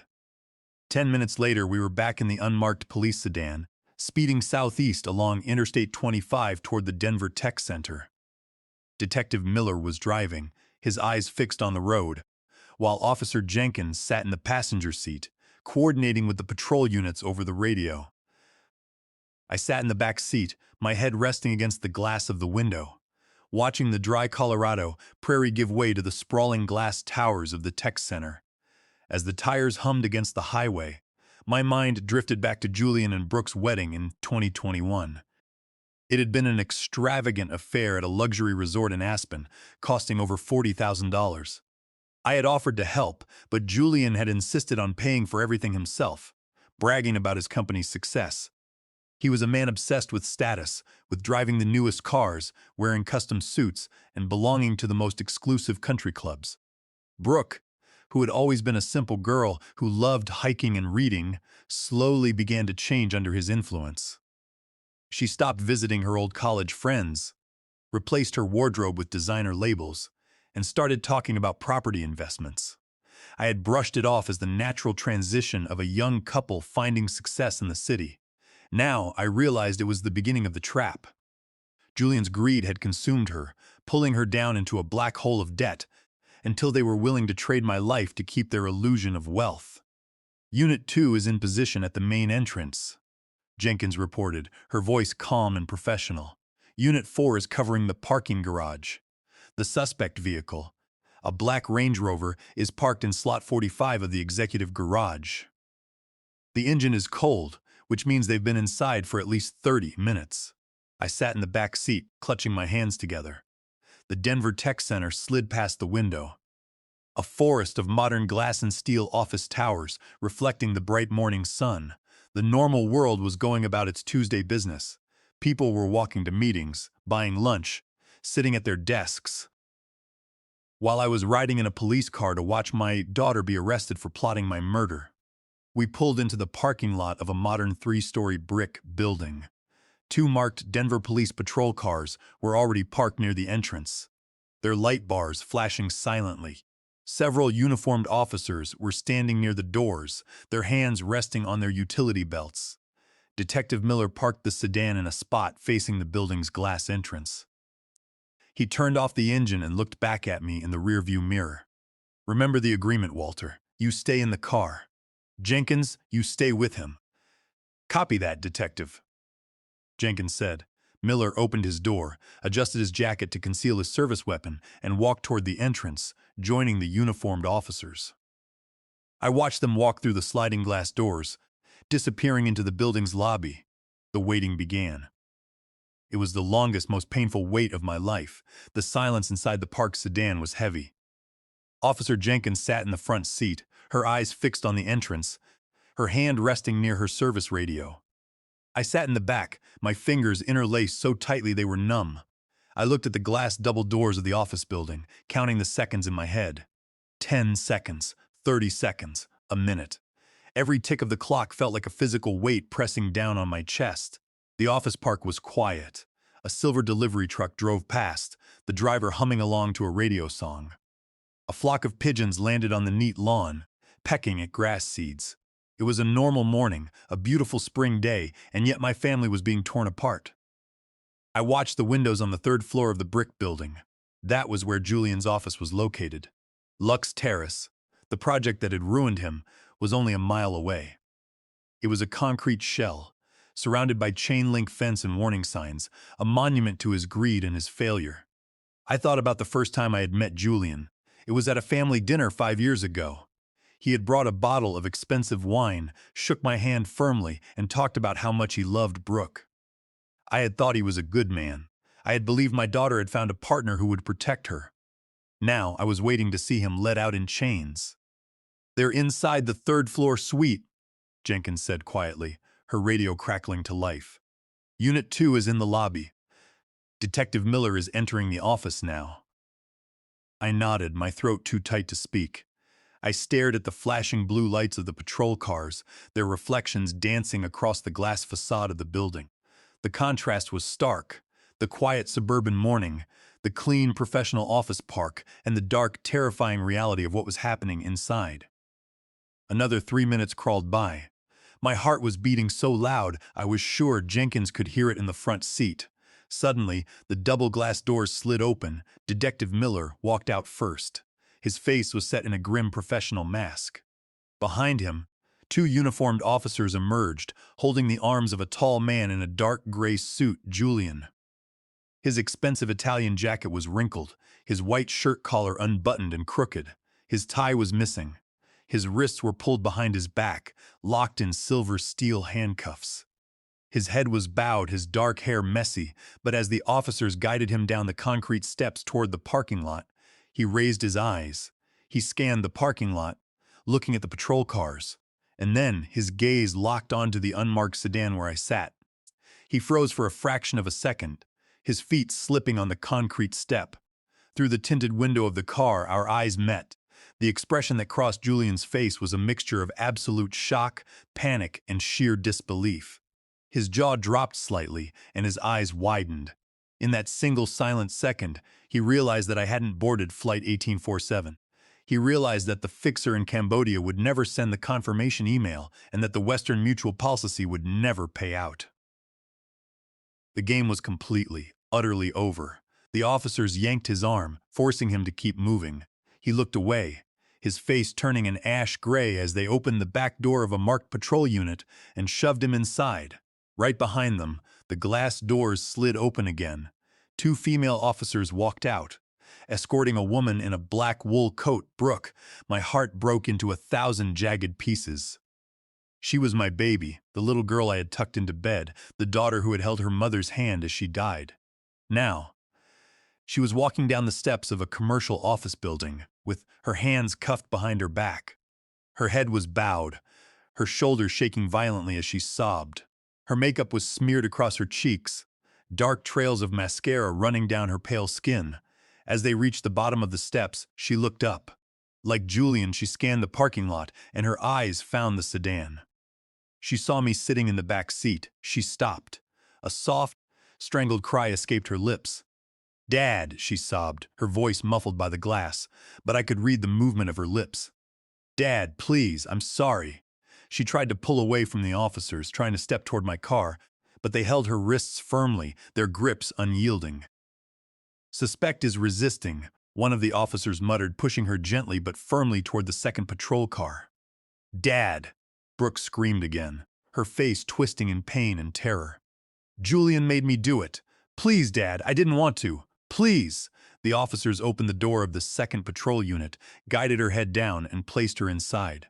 The heavy door slammed shut with a loud metallic thud, cutting off her cries. I sat in the back of the sedan, my eyes fixed on the empty steps. Brooke's screams echoed in my ears, repeating over and over like a broken record. Julian made me do it. I didn't want to. I didn't know if I believed her. She was a grown woman, a school counselor who spent her days helping troubled teenagers make the right choices. She had known what they were doing. She had sat in my kitchen, looked at the tickets, and offered me those warm, fake smiles. She had answered Julian's phone in the car. She had allowed them to wire $12,000 of my savings to Cambodia. Even if Julian was the mastermind, she had been his silent, compliant partner until the very last second. Detective Miller walked back to our car, opening the driver's door and climbing inside. He looked back at me, his eyes filled with quiet sympathy. "Are you okay, Walter?" "I don't know," I whispered, my voice completely flat. Where are they taking them?" "To the Denver County Jail," Miller said, starting the engine. "They'll be booked on the conspiracy and forgery charges. The arraignment will likely happen tomorrow morning." I've already contacted the district attorney's office. Because of the severity of the charges and the flight risk, they will be requesting a very high cash bond. I nodded, slowly, looking out the window as the patrol cars pulled out of the parking lot, their blue lights flashing. We followed behind them, leaving the quiet tech center office park behind. We arrived back at my house in Washington Park at around 11:30 a.m. The police forensics team had already finished their work and departed, leaving the study in a state of mild disarray. Drawers were left open, folders lay scattered across the desk, and a faint smell of chemical dusting powder hung in the air. I walked slowly to the desk, running my fingers over the polished wood. This was where Margaret used to sit and help me file the bills, her handwriting neat and precise on the tab folders. I opened the bottom drawer, looking at the tax file where Victor had found the forged Western Mutual policy. The realization that Julian had stood in this very room, opening these very drawers to find my tax documents and forge my signature, made my skin crawl. It was a violation of the most sacred space in my life. The physical house remained unchanged. The red tulips Margaret had planted still bloomed outside the kitchen window, and her blue cardigan still hung over the back of the chair. But the atmosphere inside the walls had shifted completely. The quiet grief that had filled the rooms for the past year had been replaced by a heavy, suffocating trauma. The home was no longer a sanctuary. It felt like the staging ground of a crime. Victor was waiting for me in the kitchen. He had made a fresh pot of black tea using Margaret's old ceramic teapot. When he saw me walk through the back door, he stood up and wrapped his arms around me in a tight, silent hug. He didn't say anything, and I didn't either. We simply stood there in the quiet kitchen, two old friends sharing a burden that felt too heavy to carry alone. I could feel Victor's shoulders trembling slightly. During Margaret's final days, Victor had sat with me in the hospital corridor and promised her that he would look out for me. Today he had kept that promise. "I'm sorry, Walter," Victor whispered into my shoulder. "I should have seen it. I should have looked into Julian's business when he started talking about those massive Cherry Creek developments last year.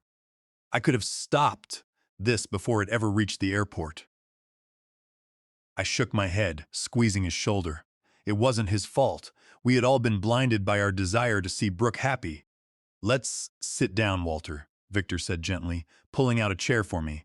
I sat down. Wrapping my cold hands around the warm ceramic mug Victor placed in front of me, I stared at the dark tea, watching the steam rise. I couldn't bring myself to take a sip. My throat felt locked, my mouth dry. "Why, Victor?" My voice sounding cracked and empty. "Why did they do it? For a house? For a car? For $350,000? I would have given them my savings if they had asked. I would have sold the Denver house and moved to Montana sooner. I would have done anything to help them." Victor sat across from me, his expression grave. He looked at me with the sad, knowing eyes of a man who had spent his career prosecuting the darkest sides of human nature. "It wasn't just about a house or a car, Walter," Victor said quietly. "Julian is in a massive financial hole, a deep, inescapable black hole. While I was waiting for the police forensics team to arrive this morning, I did some digging. I called a friend of mine in the commercial real estate registry, and I pulled some public filings. Julian's development firm, Cole Holdings, is completely bankrupt." I raised my eyes to look at him. "Bankrupt?" "Yes," Victor explained. "He took out a commercial construction loan of $3.2 million 2 years ago to build a luxury condominium project in Cherry Creek, a complex he called the Lux Terrace. But the interest rate spiked, the supply costs doubled, and the project fell behind schedule. He couldn't find buyers for the units, and the interest payments were eating him alive. He turned to private, hard money lenders, borrowing another $1 million at predatory rates of 18%. 6 months ago, he defaulted on all of it. The commercial lenders were preparing to initiate foreclosure proceedings on all of his properties. But it's worse than that. Julian had been moving money between different project accounts to hide the losses. He was using funds from new clients to pay off old debts. In the legal world, we call that a Ponzi scheme. The lenders discovered the transfers last month and threatened to file a formal complaint with the district attorney for bank fraud. If they did, Julian was looking at 10 to 20 years in federal prison.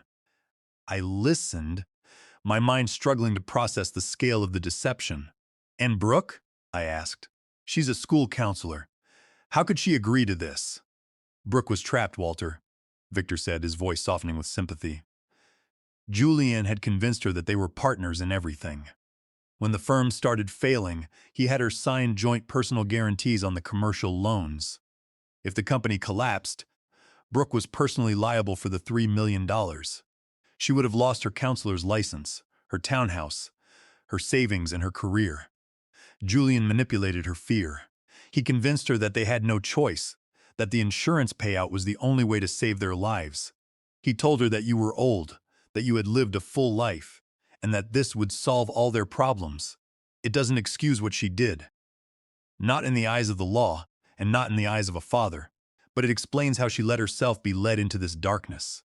I stared at the tea, a cold sensation settling in my chest. You are old. You have lived a full life. My own daughter had valued my remaining years at $350,000, deciding they were worth less than her townhouse in Cherry Creek and her husband's reputation. The betrayal was a physical ache, a dull, throbbing pain behind my ribs. What happens now, Victor? I asked. Now the system takes over, Victor said, his voice turning firm. They will be arraigned tomorrow. I'll make sure the DA has all the evidence we gathered today. There will be no escape for Julian, Walter, and Brooke. Brooke will have to face the consequences of the choices she made. The next morning, April 16th, I woke up before dawn. I hadn't slept for more than an hour, my mind haunted by images of Gate B23, Brooke's tears, and the cold metal interrogation room. I made coffee in the quiet kitchen, staring out the window at the Denver skyline as it slowly emerged from the darkness. The city looked gray and indifferent. At 8:30 a.m., Victor arrived at my house to drive me downtown. We were heading to the Denver City and County building for the arraignment hearing.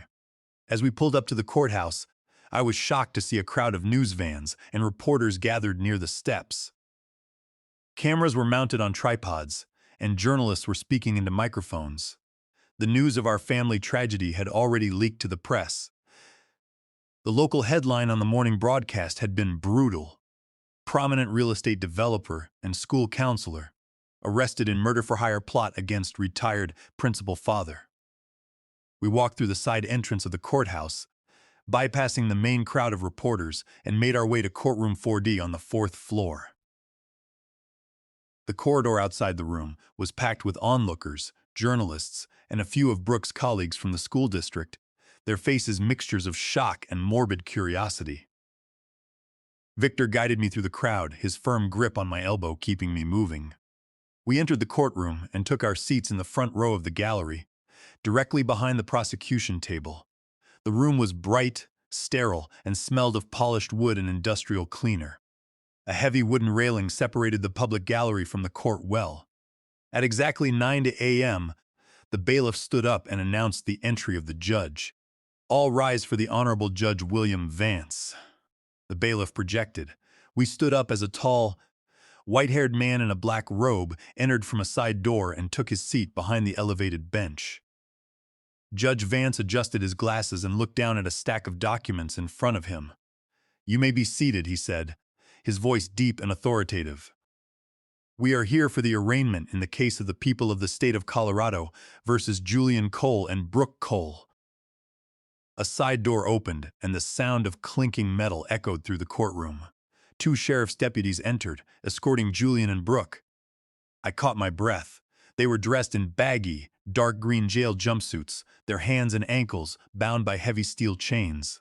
The chains rattled loudly with every step they took, a cold, metallic reminder of their new reality. Julian walked first. He looked completely different from the polished developer I had known. His expensive haircut was messy, his face covered in a rough stubble, and his shoulders were hunched forward. He stared down at the carpet, refusing to look at the gallery. Brooke followed behind him. Her eyes were red and swollen from crying, her face completely pale. As she was guided to the defense table, she turned her head toward the gallery. Our eyes met. She froze, her lips parting as she let out a soft gasp. A look of intense shame and pleading passed over her face, and she mouthed the word, "Dad." I felt a sharp, stabbing pain in my chest, but I didn't move. I forced myself to keep my expression blank, my eyes flat and cold. I didn't want to show her anger, and I certainly didn't want to show her forgiveness. I wanted her to see the truth. That The father she had tried to send to his grave was sitting right here, watching her face the law. Brooke quickly looked away, sitting down next to Julian at the defense table.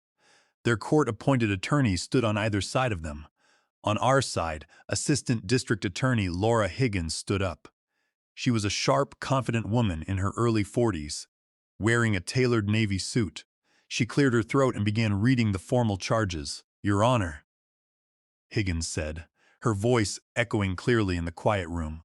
"The state charges Julian Cole and Brooke Cole with one count of conspiracy to commit first-degree murder under Colorado Revised Statutes, Section 18.2201, a Class 2 felony. We also charge the defendants with one count of forgery under Section 18.5102, a Class 5 felony, and one count of financial exploitation of an at-risk elder under Section 18.6.5103, a Class 3 felony. The evidence in this case, Your Honor, is exceptionally strong. It includes a forged Western Mutual life insurance policy listing Julian Cole as the primary beneficiary, digital forensics showing online banking logins from the defendant's IP address, used to wire $12,000 to an account in Cambodia, and email exchanges between Julian Cole and a foreign fixer detailing the coordinates and execution of the murder plot at Phnom Penh's Central Market on April 18th. Higgins paused, looking toward the defense table before turning back to the judge. "Furthermore, Your Honor, we believe both defendants pose an extreme flight risk.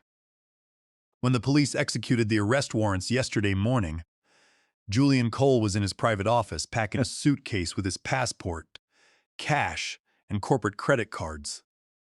If it were not for the swift action of the Denver Police Department, the defendants would likely have fled the country. Given the gravity of the conspiracy to commit first-degree murder, the forgery of a federal life insurance policy, and the exploitation of a family member, the state requests that both defendants be held without bond." Judge Vance nodded slowly, his eyes dropping to the defense table. "How do the defendants plead to these charges?" Julian's attorney stepped forward. "Not guilty, Your Honor." Brooke's attorney did the same. "Not guilty, Your Honor. My client is a respected school counselor with no prior record and was under extreme duress." Brooke kept her eyes fixed on the table, her shoulders shaking. Judge Vance adjusted his glasses. "Due to the severity of the charges, the clear evidence presented by the prosecution, and the demonstrated attempt to prepare for flight, I will not grant a personal recognizance bond. Bond for Julian Cole is set at $1 million, cash or surety. Bond for Brooke Cole is set at $500,000, cash or surety. They will remain in custody at the Denver County Jail until their preliminary hearing on May 15th. The legal process dragged on for months, a slow, agonizing grind that kept the open wound of my family's betrayal bleeding. Every week, Victor would stop by my house with updates from the district attorney's office. As a retired prosecutor, he knew how to navigate the court system, but he was also my buffer, shielding me from the most sensationalized media coverage. The local news channels continued to run segments on the case, using old photos of Brooke and Julian from their social media pages, smiling at high-end charity galas posing next to their expensive vehicles. The public was fascinated by the story of wealth, greed, and murder. The local news was brutal. Reporters stood outside Brooke's school, interviewing parents who had trusted her with their children's mental health. The school board quickly terminated her contract, issuing a formal statement distancing themselves from her. Every detail of her professional life was picked apart, her counselor's license suspended by the state board. She was ruined before she ever set foot in the courtroom. But inside the jail, the glamorous couple had completely turned on each other. The Cherry Creek townhouse they loved so much was seized by creditors. Their expensive vehicles sold at auction. The life they had built together, the luxury and status they had valued above my life, was dismantled in a matter of weeks. They were no longer the successful developers and counselors. They were inmate numbers in the Denver County Jail, waiting for a trial that would decide their fate. Their defense strategies have turned into a circular firing squad, Walter. Victor told me one afternoon over coffee. It's exactly what the prosecution wanted. When co-conspirators realize they are facing decades in prison, the first thing they do is try to throw the other under the bus. Julian's defense attorney had filed a motion attempting to shift the entire burden of the forgery and elder exploitation onto Brooke. Julian is claiming he was completely in the dark about the forged signature on the Western Mutual policy, Victor explained, shaking his head. His lawyer argues that because Brooke had daily access to your house, your filing cabinets, and your personal documents, she was the one who traced your signature. Julian claims he believed the policy was genuine, that you had signed it willingly to help them secure credit. He even claims he had no idea the $12,000 transferred from your account was stolen. He says Brooke told him you had loaned them the money to help cover the deposit for the Cambodia trip. I listened, a bitter smile appearing on my face. He's lying, I said. He was the one who set up the transfer from his office IP address. Of course he's lying, Victor agreed, and the prosecution has the digital trail to prove it.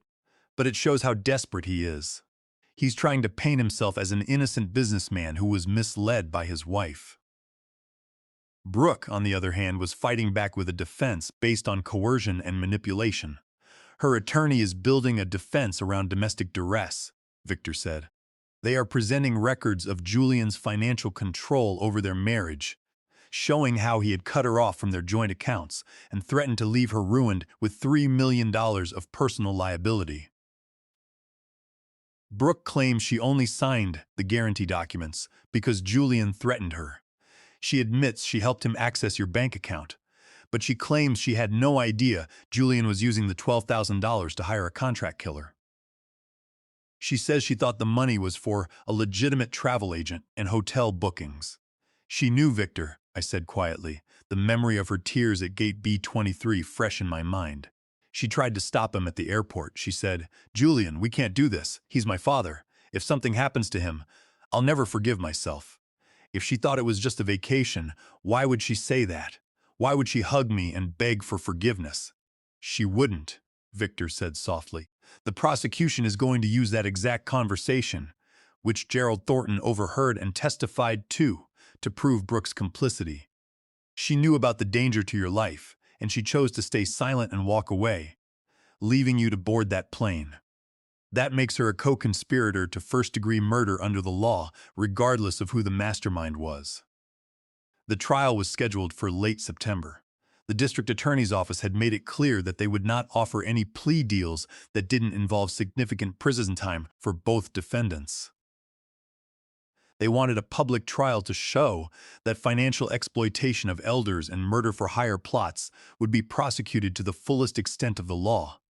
As the primary victim and witness, I was told that I would have to take the stand. I would have to sit in a crowded courtroom, look at my daughter in her green jail jumpsuit, and testify about how she and her husband tried to end my life. The prospect of testifying terrified me. I spent the summer in western Montana, trying to find some peace in the quiet Bitterroot Mountains. I rented a small cabin near the river, trying to lose myself in the physical labor of country life. I chopped wood until my palms were calloused, hiked the steep mountain trails until my legs ached, and spent hours sitting on the porch, watching the eagles drift over the valley. I even volunteered at the local library in Hamilton twice a week, helping organize the history section. The local people were kind and quiet. They didn't know who I was, and they didn't ask about my past, but the silence of the mountains couldn't keep the nightmares away. Almost every night, I would dream of Cambodia. I was walking through the crowded stalls of the central market in Phnom Penh, the air hot and thick with the smell of spices and dried fish. I would hear the chatter of the crowd, and then a heavy hand would grab my shoulder from behind. When I turned around, I wouldn't see a stranger. I would see Julian, holding a silver blade, his face pale and eyes bloodshot, and standing right behind him, Brooke would be holding the Western Mutual policy, her face blank and cold. I would wake up in a cold sweat, my heart pounding violently, the cool Montana breeze blowing through my window. The shadow of Denver followed me everywhere. I knew that until the trial was over, until the judge pronounced their sentences, I would never truly be free. The trial began on Monday, September 22nd. The Denver County Courthouse was surrounded by satellite news vans, their high-frequency antennas pointing toward the sky like metal trees.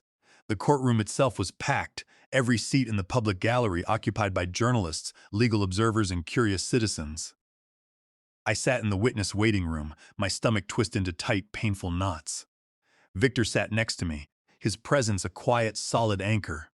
At exactly 10:30 a.m., a deputy opened the door. "Walter Aldridge," the deputy said, his voice flat, "the prosecution is ready for you."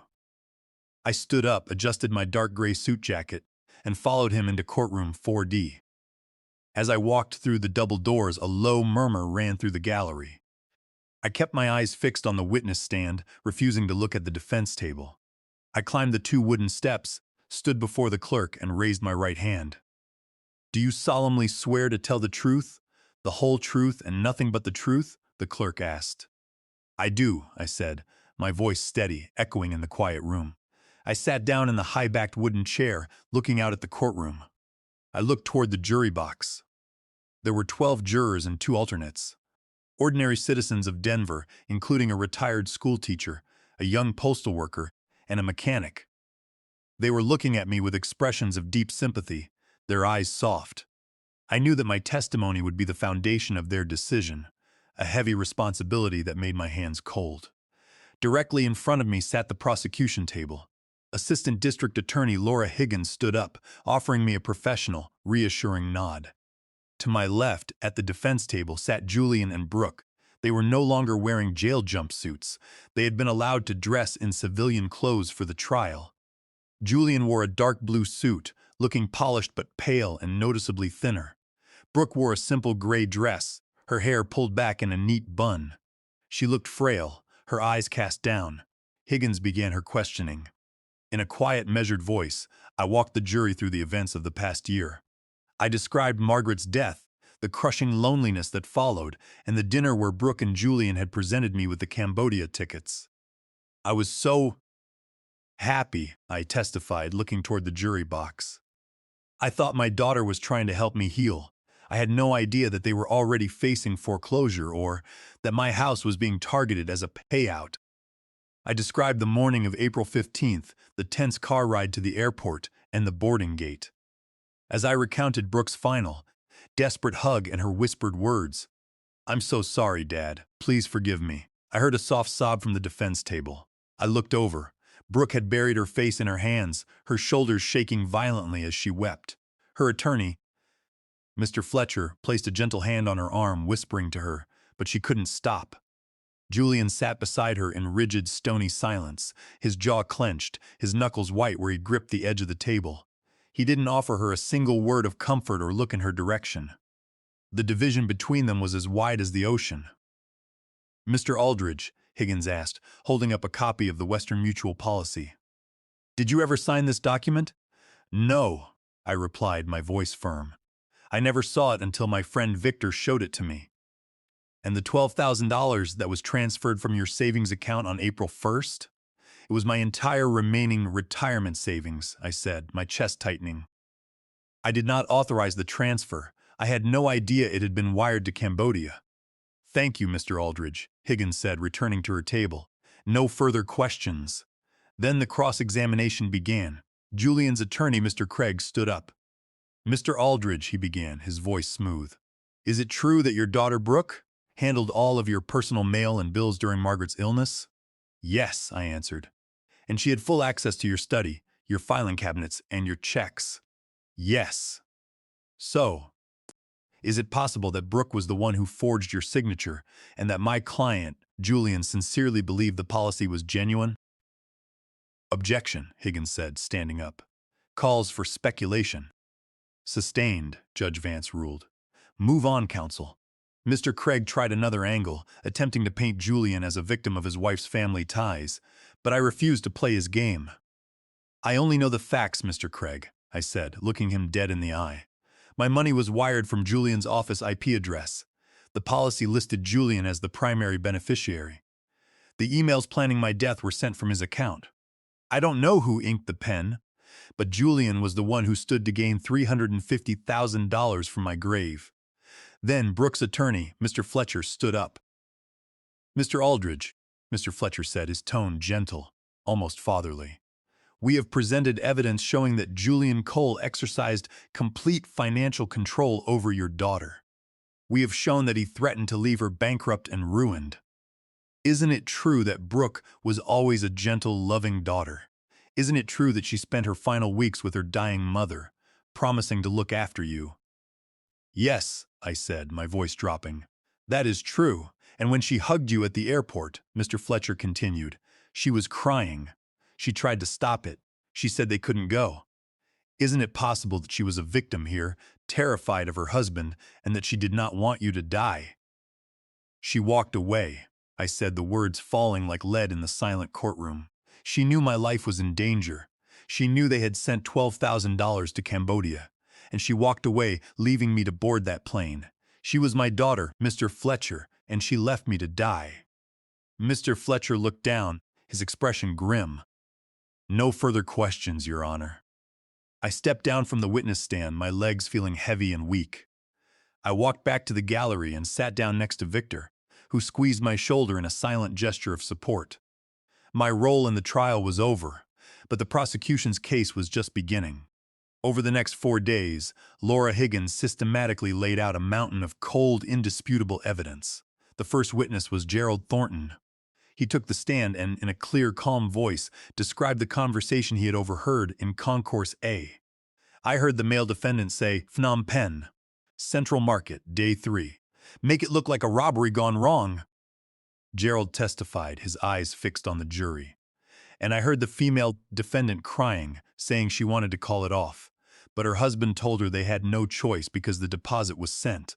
The defense attorneys tried to shake his testimony during cross-examination, questioning his hearing and his motives. But Gerald remained unshakable. His 30 years as an insurance investigator made him a seasoned, highly credible witness. Next came the handwriting expert, a forensic document examiner with the Colorado Bureau of Investigation. She projected a high-resolution comparison of my genuine signature and the signature on the Western Mutual policy onto the courtroom's large screens. When you look at the comparison under magnification, she explained, pointing a red laser dot at the screen, you can see that the question's signature lacks the natural variations in pen pressure that are present in Mr. Aldridge's known writing. The lines are unnaturally smooth, indicating a slow, controlled drawing motion rather than a fluid writing motion. This is a classic indication of tracing. Furthermore, we found microscopic fibers on the original tax document in the study that match a digital tracing tablet found in Brooke Cole's home office. The forensic digital analyst took the stand next.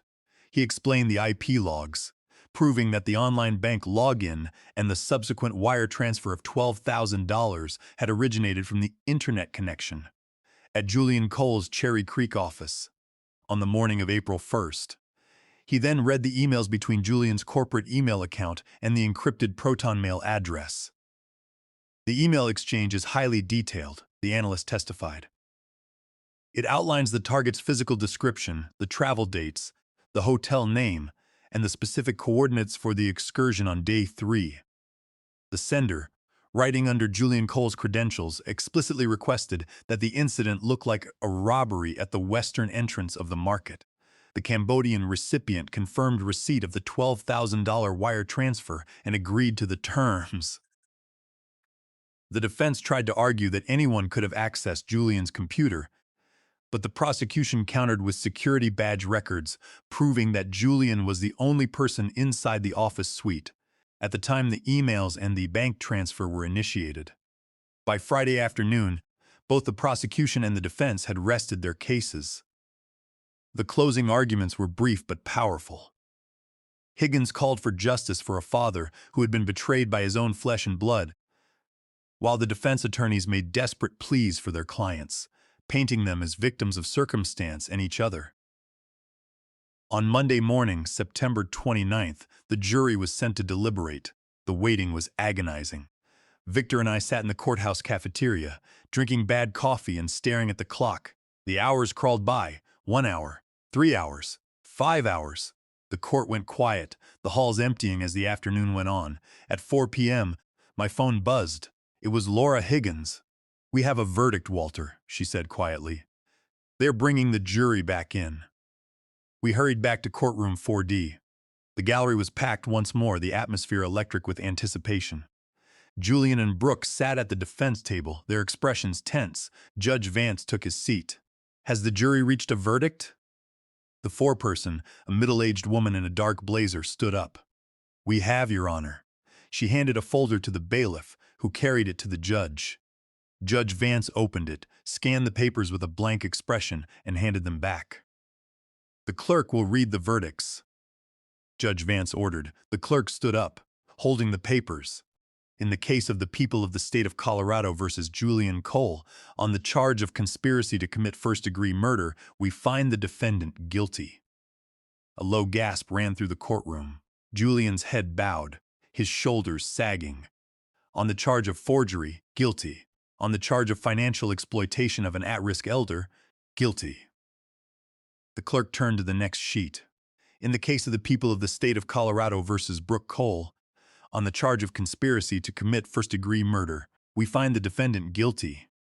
A loud, sharp gasp escaped Brooke's lips, followed by a sudden hysterical sob. She collapsed forward, burying her face in her arms on the defense table, her entire body shaking violently. Her attorney, Mr. Fletcher, placed a hand on her back, his expression grim. "On the charge of forgery, guilty," the clerk continued. "On the charge of financial exploitation of an at-risk elder, guilty." Guilty on all counts. I sat in the front row of the gallery, staring at my daughter's shaking shoulders. I had spent months waiting for this moment, imagining that a guilty verdict would bring me closure, a sense of justice, or a release from the terror that had haunted my dreams. But as the clerk finished reading the verdicts, I felt nothing but a hollow, crushing sorrow. There was no victory here, no satisfaction. My son-in-law was a convicted felon, my daughter was facing decades behind bars, and my family was officially, irrevocably destroyed. I looked over at Julian, who sat in rigid silence, his eyes fixed on the empty space in front of him, his face a bloodless mask. He had gambled with my life and lost his own. Judge Vance thanked the jury and dismissed them before turning to the defense table. "The defendants will be remanded to custody without bond. Sentencing is scheduled for November 14th. The sheriff's deputy stepped forward, pulling Julian and Brooke to their feet. The metal chains rattled loudly once more as they were led out of the courtroom. Brooke did not look back at me. She was led through the side door, her head down, her soft cries fading into the corridor. The sentencing hearing took place on Friday, November 14th. The autumn air outside the courthouse was cold, and a light flurry of snow was beginning to fall over Denver, dusting the gray concrete steps. The media attention had died down slightly, the public's interest having moved on to new scandals. But the courtroom was still mostly full. I sat in the front row of the gallery, wearing the same gray suit I had worn for the trial. This would be the final chapter in the legal process. After today, the court documents would be sealed, and Julian and Brooke would be sent to their respective state correctional facilities to begin serving their time. They would be taken from the court directly to the processing center, stripped of their civilian clothes once more and locked in cells that would be their homes for the next decade and more. The finality of it was heavy. The legal battle was ending, but the permanent division of my family was just beginning. Before Judge Vance announced the sentences, Laura Higgins stood up and addressed the bench. "Your Honor, the victim, Walter Aldridge, would like to read a victim impact statement." Judge Vance looked down at me, his expression softening slightly. "Mr. Aldridge, you may step forward to the podium." I stood up, holding a single sheet of paper in my hand. I walked to the wooden podium in the center of the court well. I adjusted the microphone, my hands trembling slightly.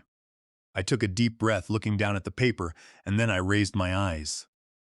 I looked directly at Brooke, who sat at the defense table, her hands locked in her lap, her eyes fixed on the wooden surface. She looked even thinner than before, her face drawn. "Brooke," I said, my voice quiet but clear, carrying through the silent room. "I want to speak to you first. I remember the day you were born. I remember holding you in my arms in the hospital, and I remember your mother looking at us and saying, 'We did good, Walter.' For 30 years, I believed she was right. I watched you grow into a kind, gentle woman. I watched you care for Margaret in her final weeks, and I heard you promise her that you would look after me. I saw Brooke's shoulders begin to shake, a soft sob escaping her lips. When you gave me those tickets to Cambodia, I continued, I was so grateful. I thought you were keeping your promise. I had no idea that you had already agreed to my death. I don't hate you, Brooke. I don't have the energy for hatred, but I cannot forgive you. I remember when you were a little girl, running through our Denver yard, helping your mother plant and water the red tulip bulbs beneath the kitchen window. Those tulips still bloom every spring, a stubborn reminder of her love. But you won't be there to see them bloom, Brooke. You won't be there to sit on my porch in Montana and watch the mist lift off the Bitterroot Mountains. You traded your mother's memory, my life, and your own freedom for a stack of paper and a townhouse in Cherry Creek. You knew what Julian was doing, and you walked away. You left me to board that plane. You must now pay your debt to society, and you must live with the choices you made. I turned my head to look at Julian. He sat in rigid silence, his eyes fixed on me, his face blank. Julian, I said, my voice hardening, you entered our family as a son. I welcomed you into my home, and I trusted you. But your greed was a poison. You valued my life at $350,000, using my own retirement savings to buy my death. You tried to destroy my daughter to save yourself. You are a coward, Julian, and you will have plenty of time to think about that in the years to come. I stepped away from the podium and walked back to my seat. Brooke was weeping hysterically now, her head resting on her arms. Julian remained motionless, his jaw tight. Judge Vance adjusted his robes and looked down at the defendants. The courtroom was dead silent. I could hear the faint hum of the heating vents and the soft, rhythmic breathing of the jurors in the box. Vance was a man known for his strict adherence to sentencing guidelines, but as he looked at Julian, his expression carried a deep, cold disgust. "Mr. Cole, step forward," Vance ordered. Julian stood up slowly, a deputy stepping close to his side. "Julian Cole," Judge Vance said, his voice ringing with authority, "you were the mastermind of a cold, calculated conspiracy to murder an elderly man, your own father-in-law, for financial gain. You forged documents, stole his savings, and organized his death in a foreign country. This court finds your actions to be monstrous. On the charge of conspiracy to commit first-degree murder, I sentence you to 32 years in the Colorado Department of Corrections without the possibility of parole. On the charges of forgery and financial exploitation, you are sentenced to 5 years each, to be served concurrently." Julian's face remained blank, but his eyes closed for a long, slow second. He did not say a word as the deputy stepped in and guided him back to his seat. "Mrs. Cole, step forward," Vance ordered. Brooke stood up slowly, her knees shaking so violently she had to hold onto the table for support. "Brooke Cole," Judge Vance said, his expression grave. "You were a co-conspirator in this plot. While the evidence suggests you did not initiate the plan, and that you experienced moments of hesitation, you ultimately chose to participate. You assisted in the bank theft, and you walked away from your father at the gate, knowing his life was in danger. As a school counselor, you had a duty to protect. Instead, you allowed yourself to be guided by fear and greed. However, because of your lack of prior record and your demonstrated remorse, I will not impose the maximum sentence. On the charge of conspiracy to commit first-degree murder, I sentence you to 12 years in the Colorado Department of Corrections. On the charges of forgery and financial exploitation, you are sentenced to 3 years each, to be served concurrently." Brooke collapsed forward, sobbing hysterically. The sheriff's deputies stepped forward, their chains rattling loudly once more as they led the convicts out of courtroom 4D. It was over. 3 weeks after the sentencing, I finally left Denver. I packed whatever belongings I had left in the Washington Park house, loaded them into my SUV, and drove northwest toward Montana. I had sold the house. It was a difficult decision, leaving behind the walls that had sheltered Margaret and me for 35 years, but the memories inside had been tainted.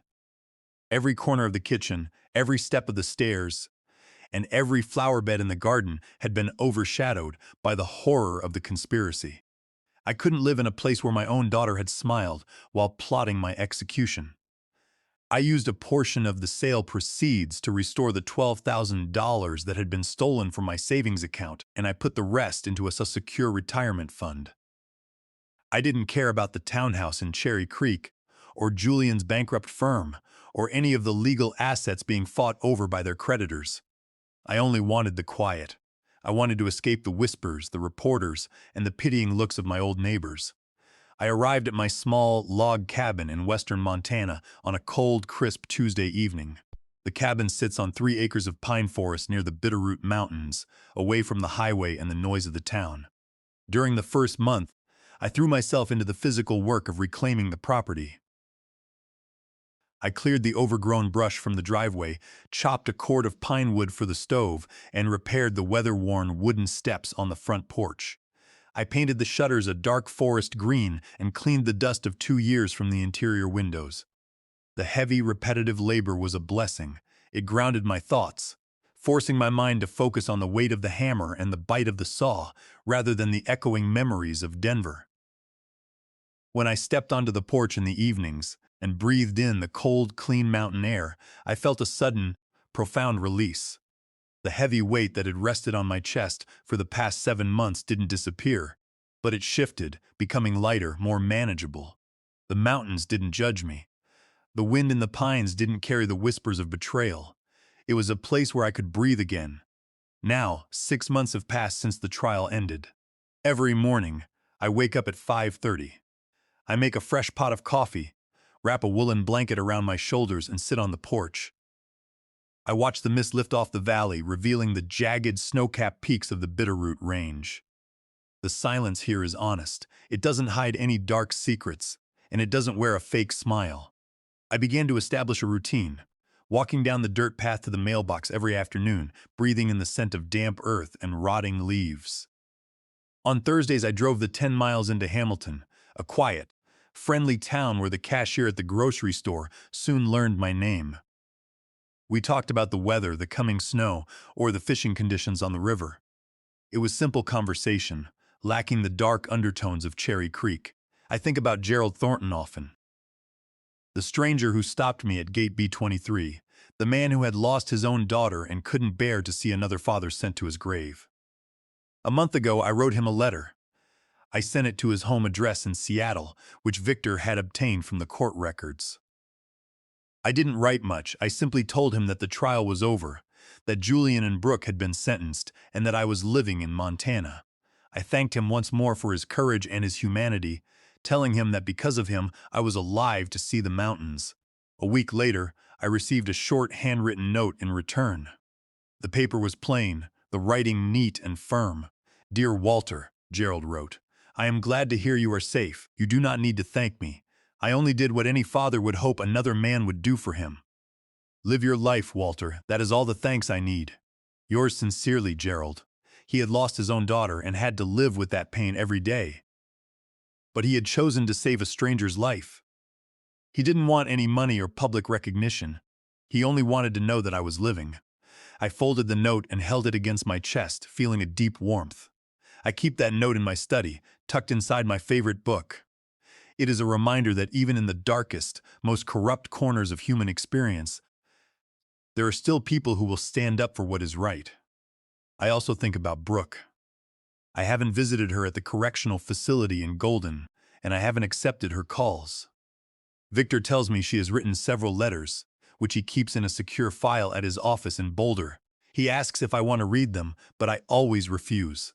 I'm not ready. I don't know if I will ever be ready. The wound is still too deep, the betrayal too complete. How can a father read a letter from the daughter who signed his death warrant? Every time I think of her, I see the chains around her ankles, and I hear her screaming my name in the parking lot. Perhaps, in a few years, when the paint has faded and the memories are softer, I will open those letters. But for now, the silence is my only medicine. I look down at my coffee cup, watching the steam rise into the cold morning air. I think about Margaret. I look at the dark green pines, the blue sky, and the wide Montana valley. Next spring, when the ground thaws, I plan to buy red tulip bulbs from the garden center in Hamilton. I will plant them beneath my front porch in the cold Montana soil. They will bloom in May, a bright, stubborn splash of red against the green forest. It will be a piece of Margaret's Denver garden brought to my new home, a sign that life can still grow in a new soil, even after a fire. We did good. Margaret, I whisper into the quiet morning. The road was dark, and the price was terrible, but I am still here, I am still living. And as the sun breaks over the mountain peaks, casting a warm golden light across the valley, I take a slow sip of my coffee, close my eyes, and let the peace of the silence wash over me.